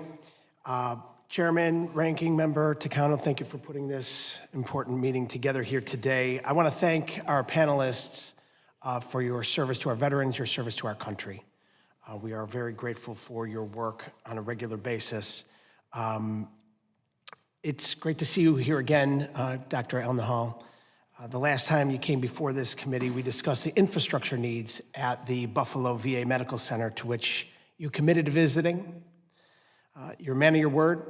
You upheld your commitment, and you were able to see firsthand the issues that we're dealing with at that facility uniquely. A crumbling hospital built in the 1940s, no air conditioning, hardly any parking, room sizes not up to code. The list goes on. And I can speak on behalf of my community back home in Western New York that your visit, and I would say even more importantly, your commitment to work with us to address the issues at the Buffalo VA sparked hope for our entire community, particularly for our veterans that are dependent on services there every day. And at the end of the day, and you saw firsthand, the Buffalo VA hospital is in desperate need of resources. And frankly, we need a new VA hospital. This is a priority for me. And most veterans in my district don't want to go to a private doctor. They want to receive their care at the VA. So wouldn't you agree, after seeing the facility, that the Buffalo VA would be a strong candidate for a new build? I do, Congressman, and I would say the same thing for so many of our medical centers across the country, unfortunately. We've got an average age of plant that is over 60 years. That is unheard of with private sector healthcare systems. Veterans notice it, our staff notice it, and they continue to deliver excellent results that exceed the private sector on quality, patient safety, and access, despite the infrastructure, not because of it. And I think the Buffalo area veterans do deserve better infrastructure. And my visit was really one of the highlights of the last several months for me.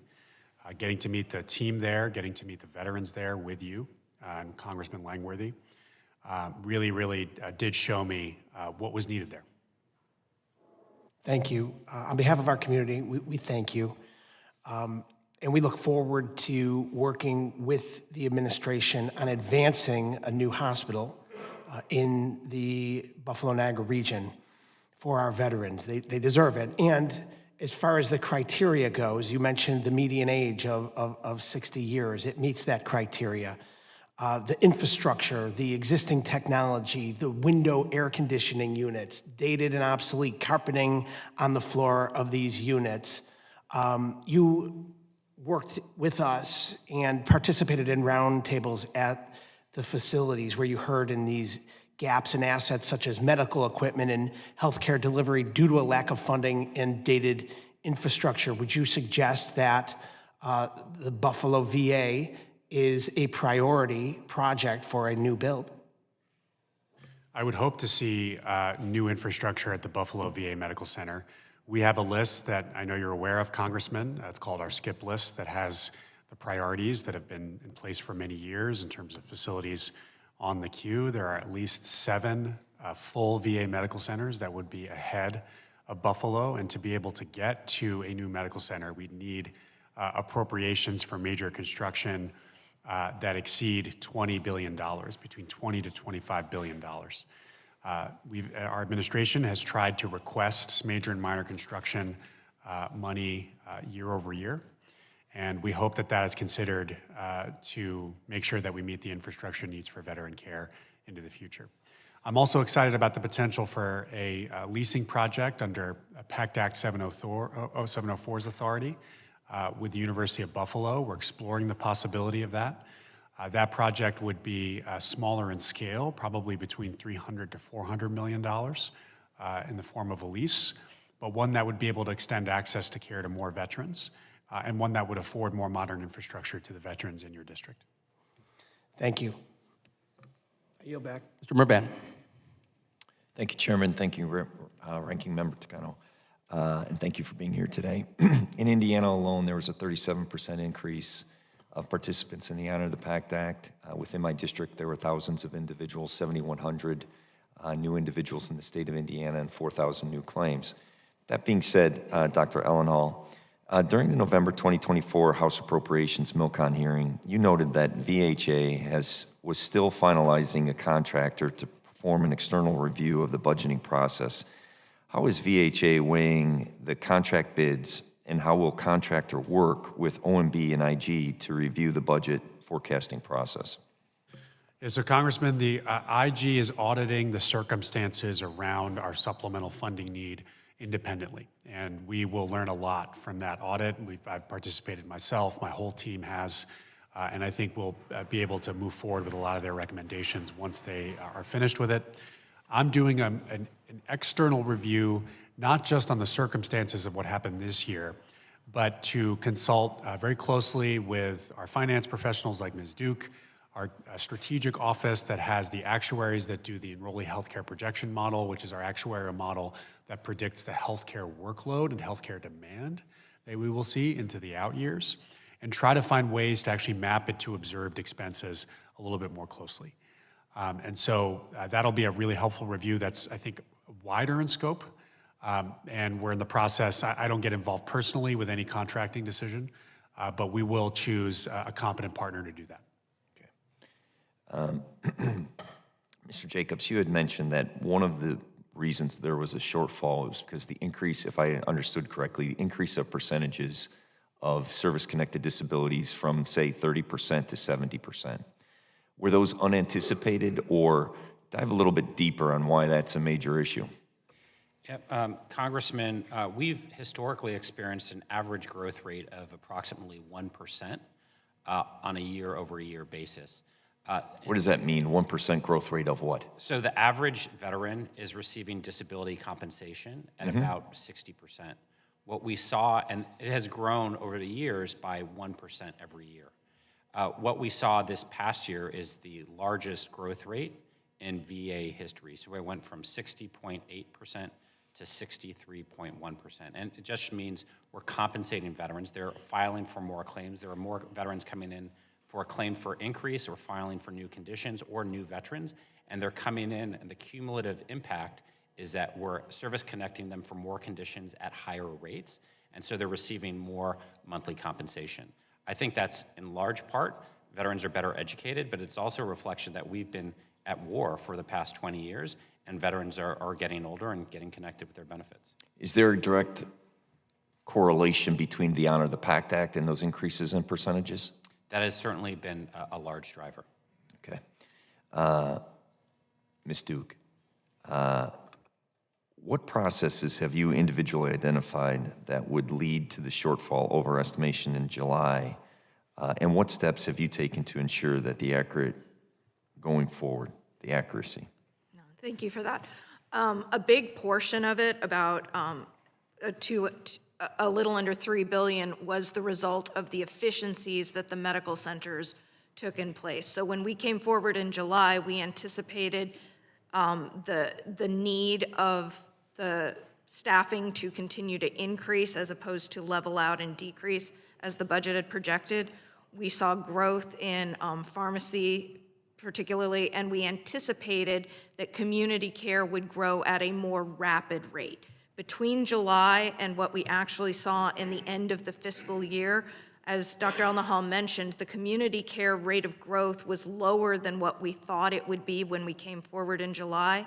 And we saw the staffing start to attrit down, and also what we were paying to be lower. And also we saw the medical centers start to make discretionary decisions about not investing in equipment and tightening their belts. As a result, we ended up carrying money into 25. Some of that carryover we need to go back and fill, like if we didn't buy equipment, we still need to buy the equipment this year. But in the case of staffing, if those staff weren't on board last year, they're still not on board. We're anticipating continuing to grow to meet the need, but until those staff come on board, until the medical centers feel empowered to go out and hire at the need that they anticipate, that's why the total need is lower than what we had expected back in July.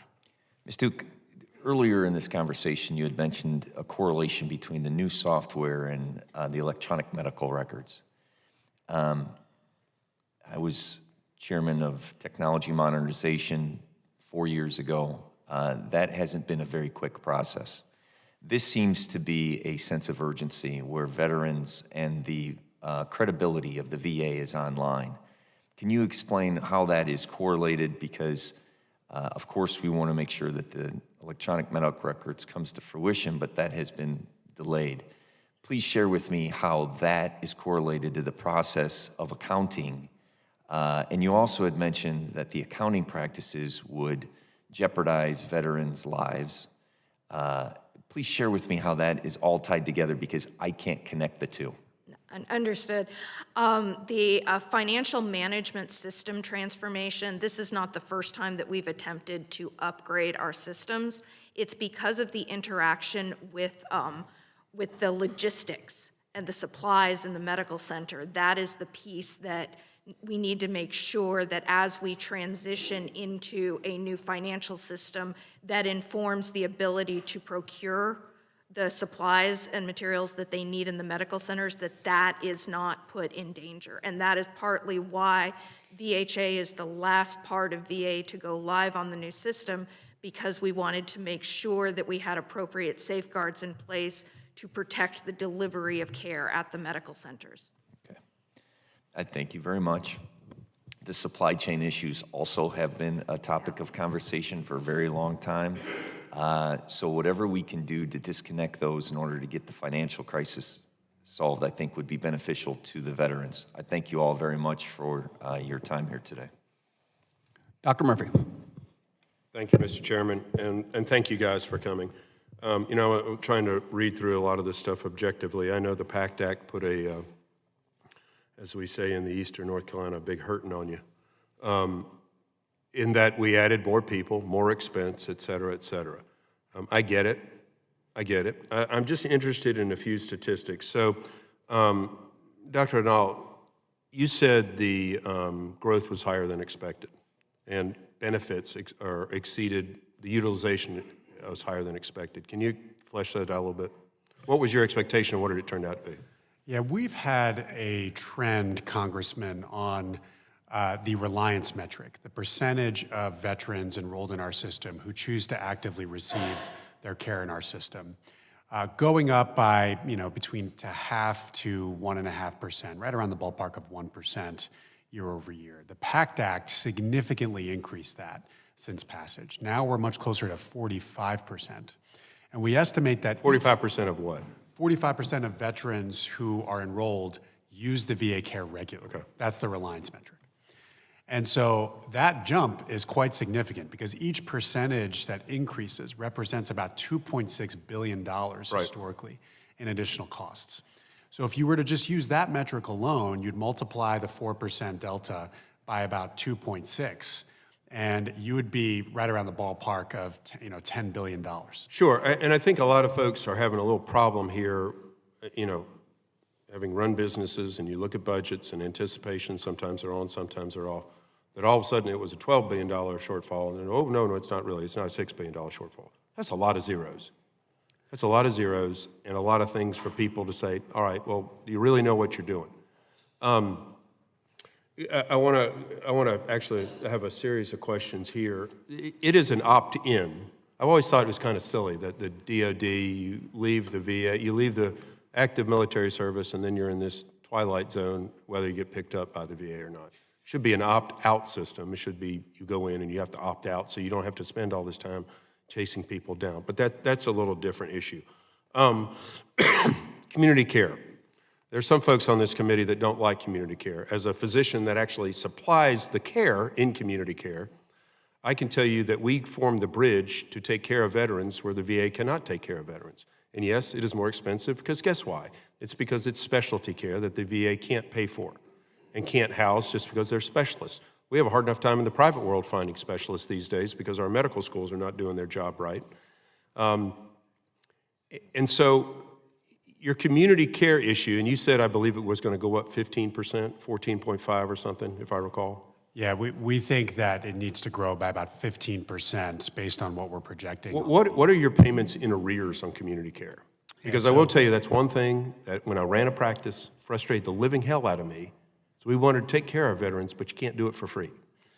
Yeah, last year, Congressman, it was about just over $36 billion that we've spent on community care. Well, how much is arrears? How much have you not spent? Because let me tell you guys, getting paid by community care is not easy.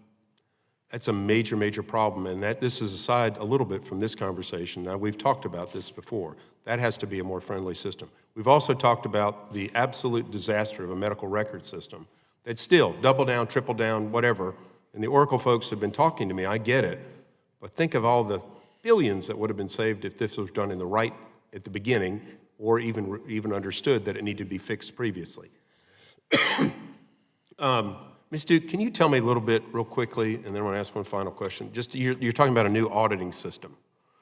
It's not a new auditing system. It's the financial system that accounts for just basically how much we have and how much we spend. Whose system is it? I'm blanking on the name. I apologize, sir. And when was it?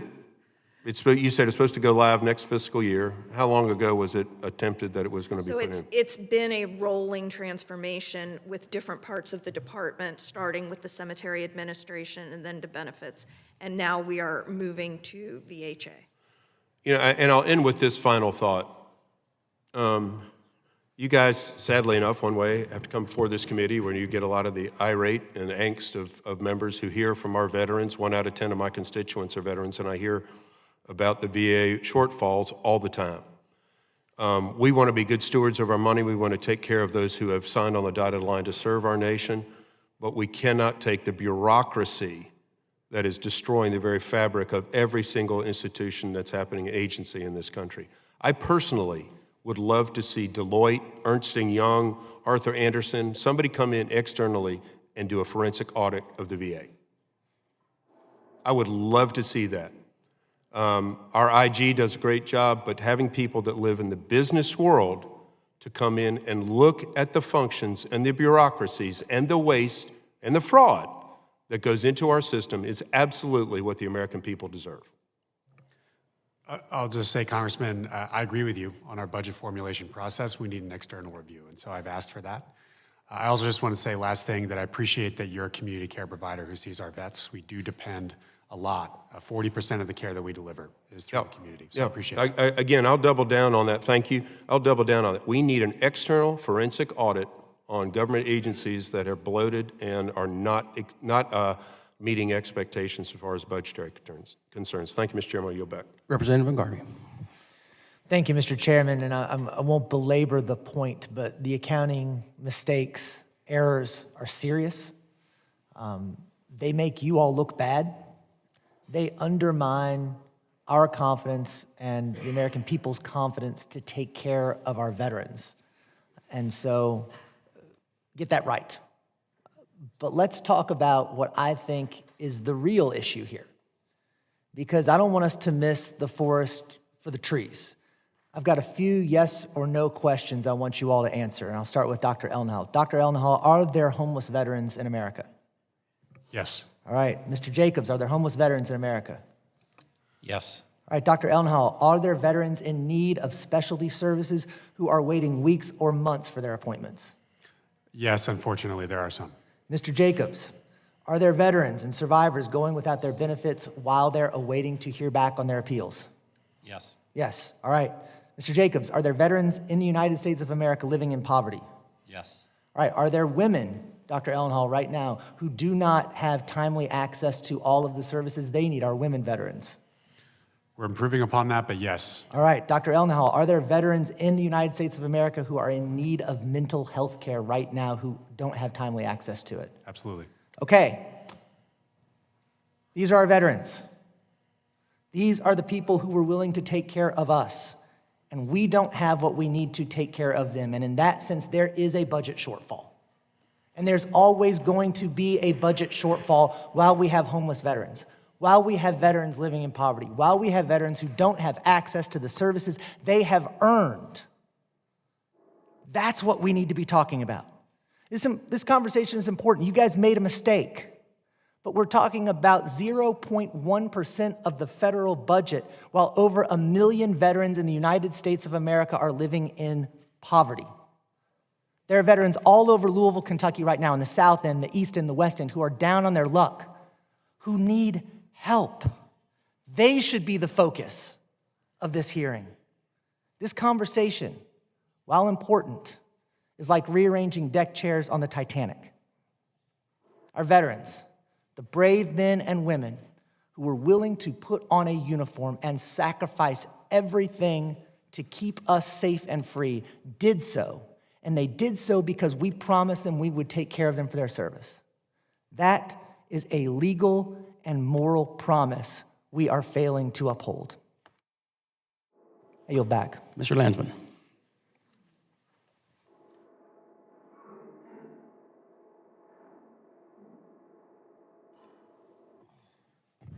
Thank you, Mr. Chair.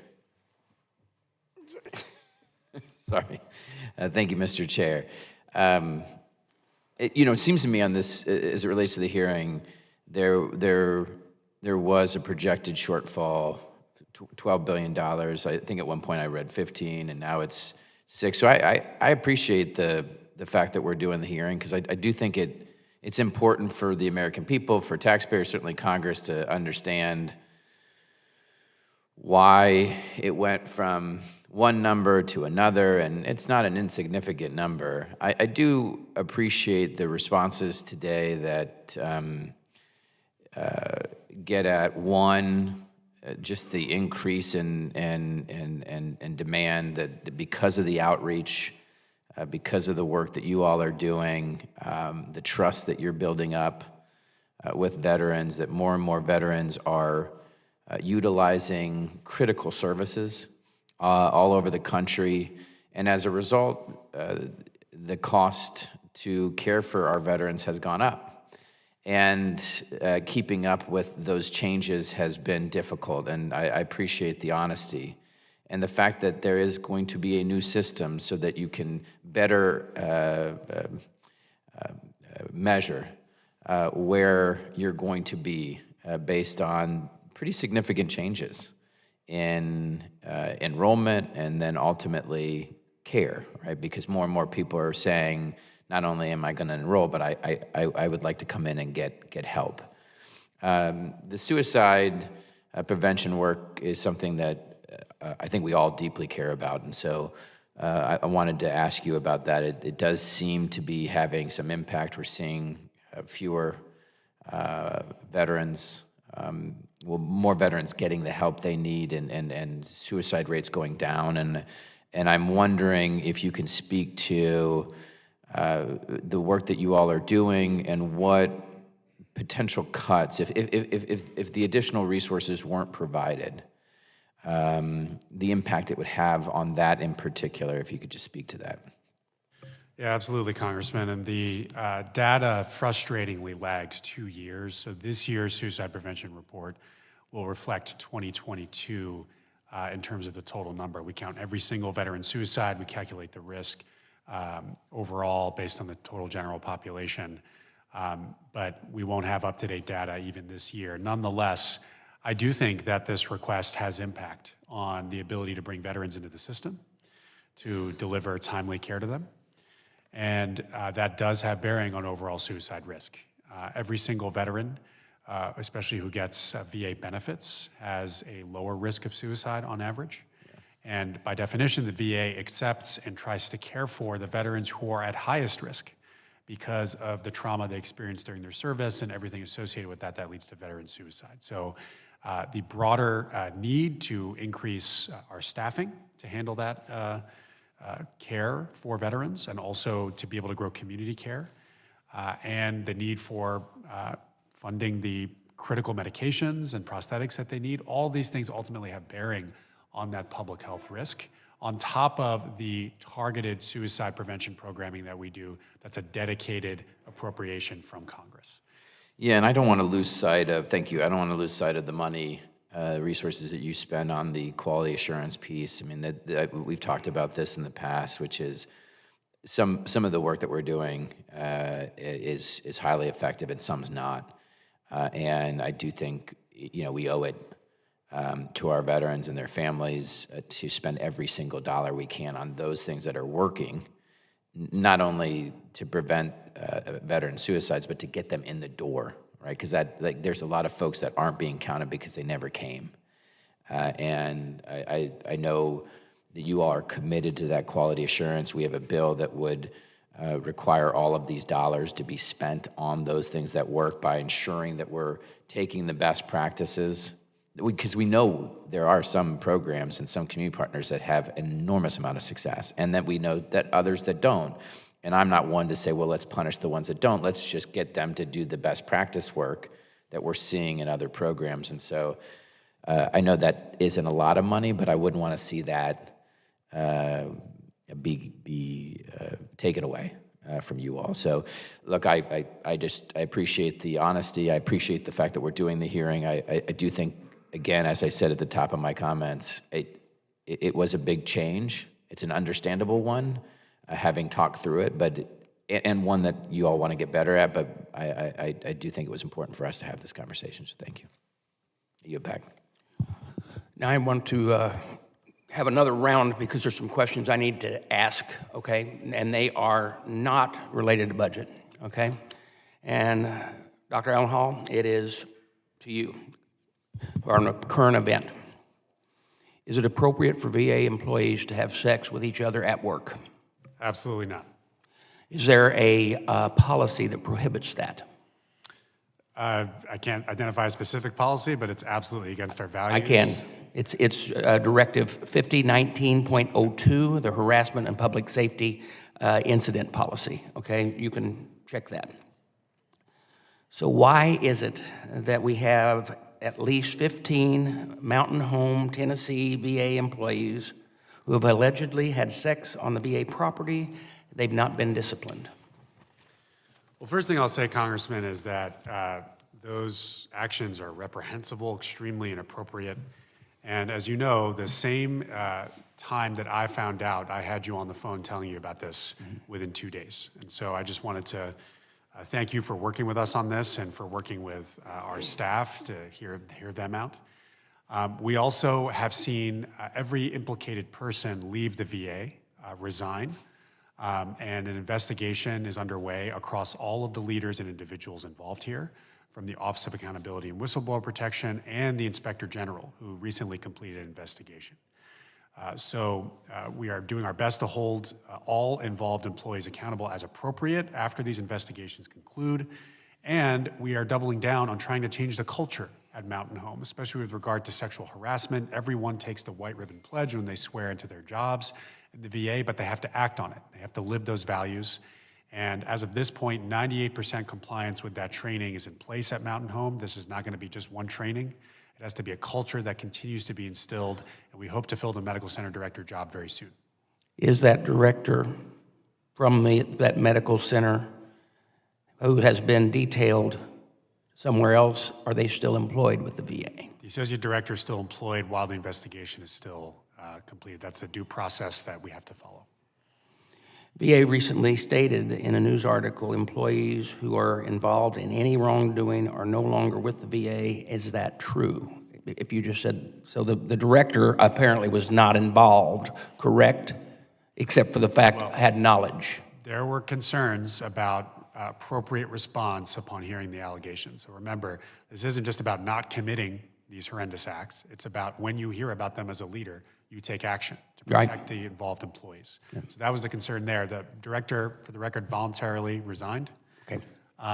There is still an official who is still undertaking an investigation to really understand what the truth is behind what happened, so that one official remains employed while that is happening. Ranking member, do you have any follow-up? I'm just going back to the original topic of the hearing. Dr. Elnahal, given that OMB will have new leadership next month, and that new leadership will certainly have a different philosophy on federal spending, do you anticipate significant edits to your submissions in the pass-back process that could reduce the request ultimately sent to Congress?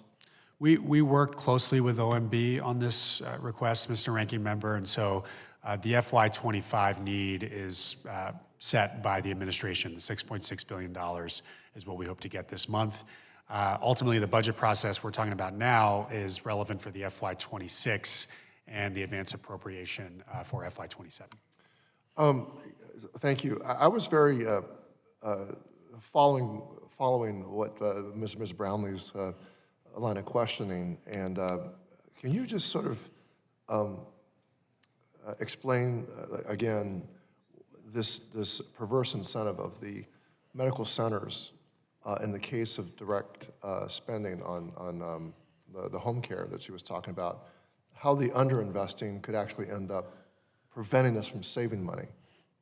Yeah, I think a lot of our programming, Congressman, involves critical preventative care, getting care to veterans as early as possible in the trajectory of disease, and preventing exacerbation of disease, which often causes preventable emergency room visits, preventable hospitalizations, if we're actively taking care of veterans on the front end. And so programs like home-based primary care, our robust telehealth programming, our now 24/7 tele-emergency care offerings that we're doing across the system, all of these things are primarily meant to improve health, which they do, but can be quite cost-saving. And we saw that actually in the final months of last fiscal year.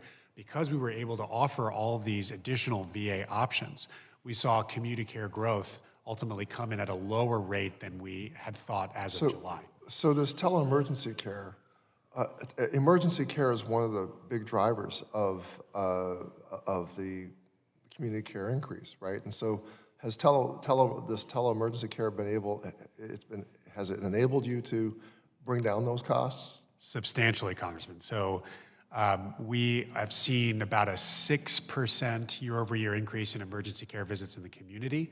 That is substantially lower than recent years, part because of our tele-emergency care programming, but really all of our programming to try to prevent the need for emergency care where possible.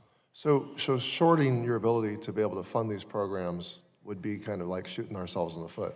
That's what you're kind of telling us? I think so, Congressman. I think the investments need to be made now to build capacity and maintain these programs so that we don't see worsening health outcomes principally. That's what I'm most concerned about, but also unnecessary costs from exacerbations of disease and unneeded care if we address these needs now. No, now when you talked about tele-oncology, is that called Closer to Me?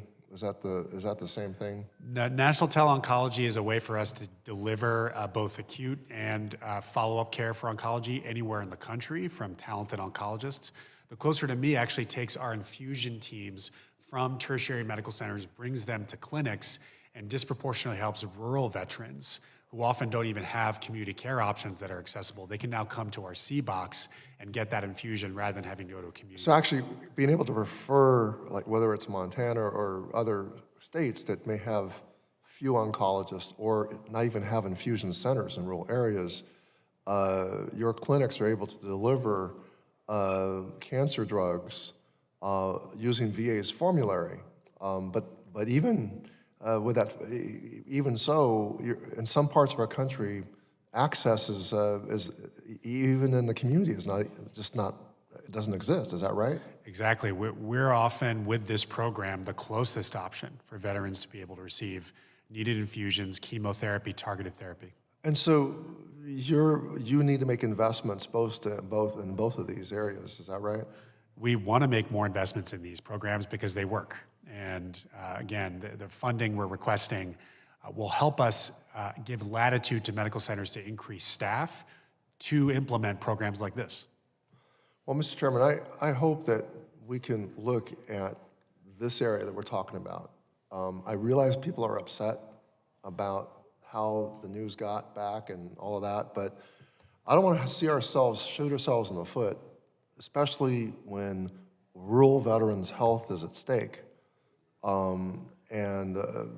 Being able to deliver cancer drugs using VA's formulary, I mean, that seems like that saves us a lot of money, but it's going to save lives that we're able to get an oncologist on the phone. Because what I learned is that you don't have to actually see an oncologist in person to be able to get the oncology consultations. And that an oncologist that's located anywhere in the VA system is going to be able to help a rural cancer patient, VA cancer patient, to me is a remarkable, efficient use of your resources.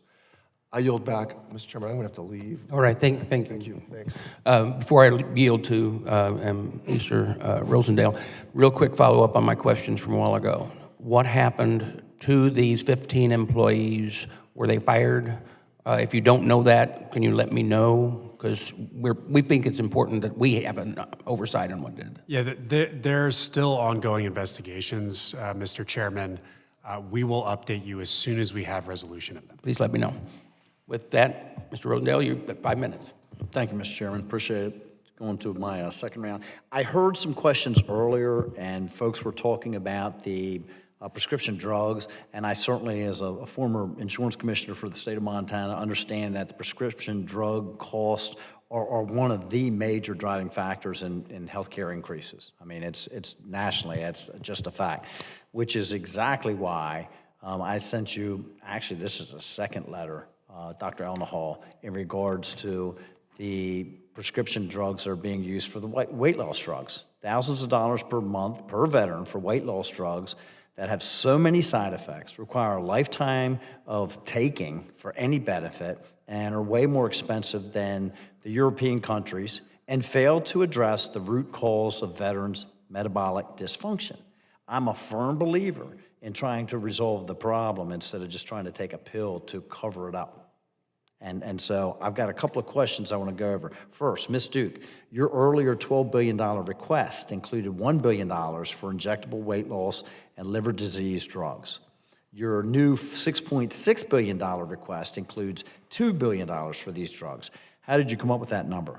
That is based on our pharmacy benefits program, looking at the data of the veteran population and drawing conclusions based on their comorbidities who would most benefit from the treatment provided. Okay, and it's I've got another question, but before I go into that, so the VA is using a pharmacy benefit manager, a PBM, to take care of your pharmaceutical? Yeah, we have an in-house pharmacy benefits management program. okay? So it's in-house, so you have, Yes. it is part of the VA. It's not a separate entity. Yes, part of the VA. Okay, that's good. Ms. Duke, your budget shortfall seems to be growing for the injectable weight loss and liver disease drugs, from $1 billion to $2 billion, while it shrinks in every other area. This seems to be a permanent budgetary problem, not a one-time problem. How are you going to address it in the future years? So we use the enrollee healthcare projection model that looks at the overall trends in spending to account for overall growth in pharmacy requirements to include these drugs if our population does continue to utilize them at greater and greater rates. Dr. Elnahal, your head of pharmacy briefed the committee staff in October that the budget for injectable weight loss medications is between $1.2 billion and $1.5 billion. I heard you reference that earlier, to treat about 10% of the eligible veterans.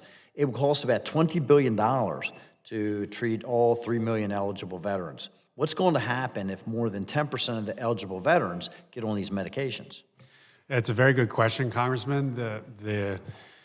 You can use these drugs for anybody who is overweight. And when you take that calculation, the number of veterans who are overweight, ultimately that leads to a number much closer to $20 billion.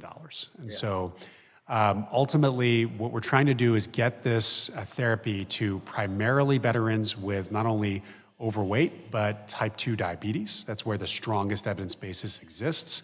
And after working with our pharmacy benefits management team, we estimate we'll be able to start with the highest risk veterans to the tune of about $2 billion to fund these drugs. So my question is, my final question actually, Mr. Chair, is what's being done to promote and educate the need for lifestyle improvements, including diet and activity? What is the VA doing so that we don't have these people just relying upon these drugs that are very expensive, again, can require a lifetime of use and have all the side effects? It's like, what are we doing?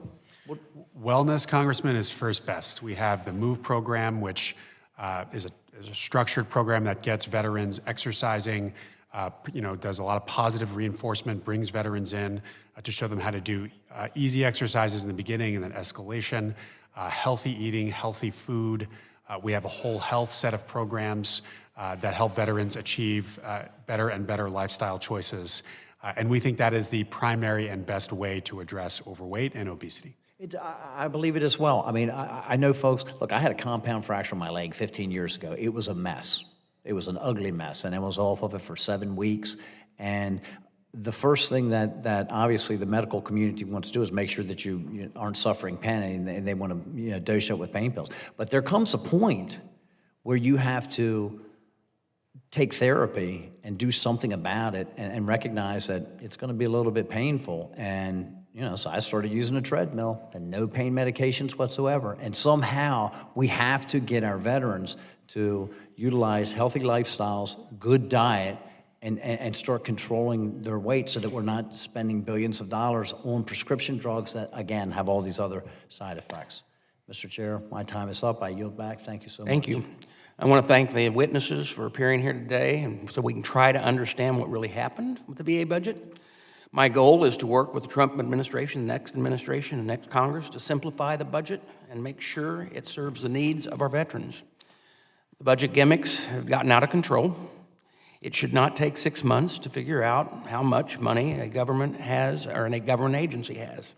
Transparency would benefit everyone.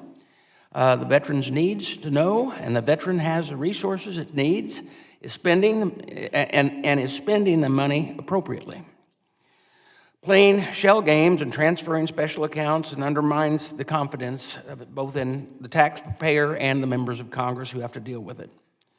If you can explain it, if you have to explain it, it probably shouldn't be doing it that way. It should be pretty simple. With that, I have a couple other housekeeping things that we need to bring up. I appreciate all the members here so they can hear this. Thanks.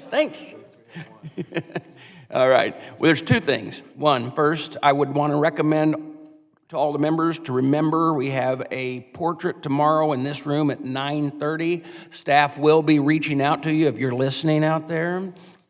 So 9:30, we would like everybody here dressed nice, okay? Please make sure you're on time. Second is a thing that's sad, but we want to acknowledge that Bill Mallison here will be leaving our staff committee at the end of this Congress. And I want to thank Bill for his decades of service to this committee. Let me tell you, he is one of the most intelligent people I've ever met in my life. He has a nose to find issues. If you do realize that he was the first one on this hill, whether Democrat, Republican, on this side of the rotunda or the other side, that realized that there was a problem with Oracle, and aggressively realized it and brought it to the attention of members. Therefore, we have been dealing with that issue. I also thank him for his dry sense of humor, because he helps tremendously to keep things a little calmed down around here. His unmatched skill at doing his job. We wish him well in where you're going, and you will be sorely missed. And I thank you for your friendship as well as your service to this committee. Thank you. And with that, I ask unanimous consent. As soon as I find my script where I'm at. There we are. I ask unanimous consent that all members shall have 5 legislative days in which to revise and extend their remarks, including any extenuous material. Hearing no objection, so ordered. The hearing is now adjourned.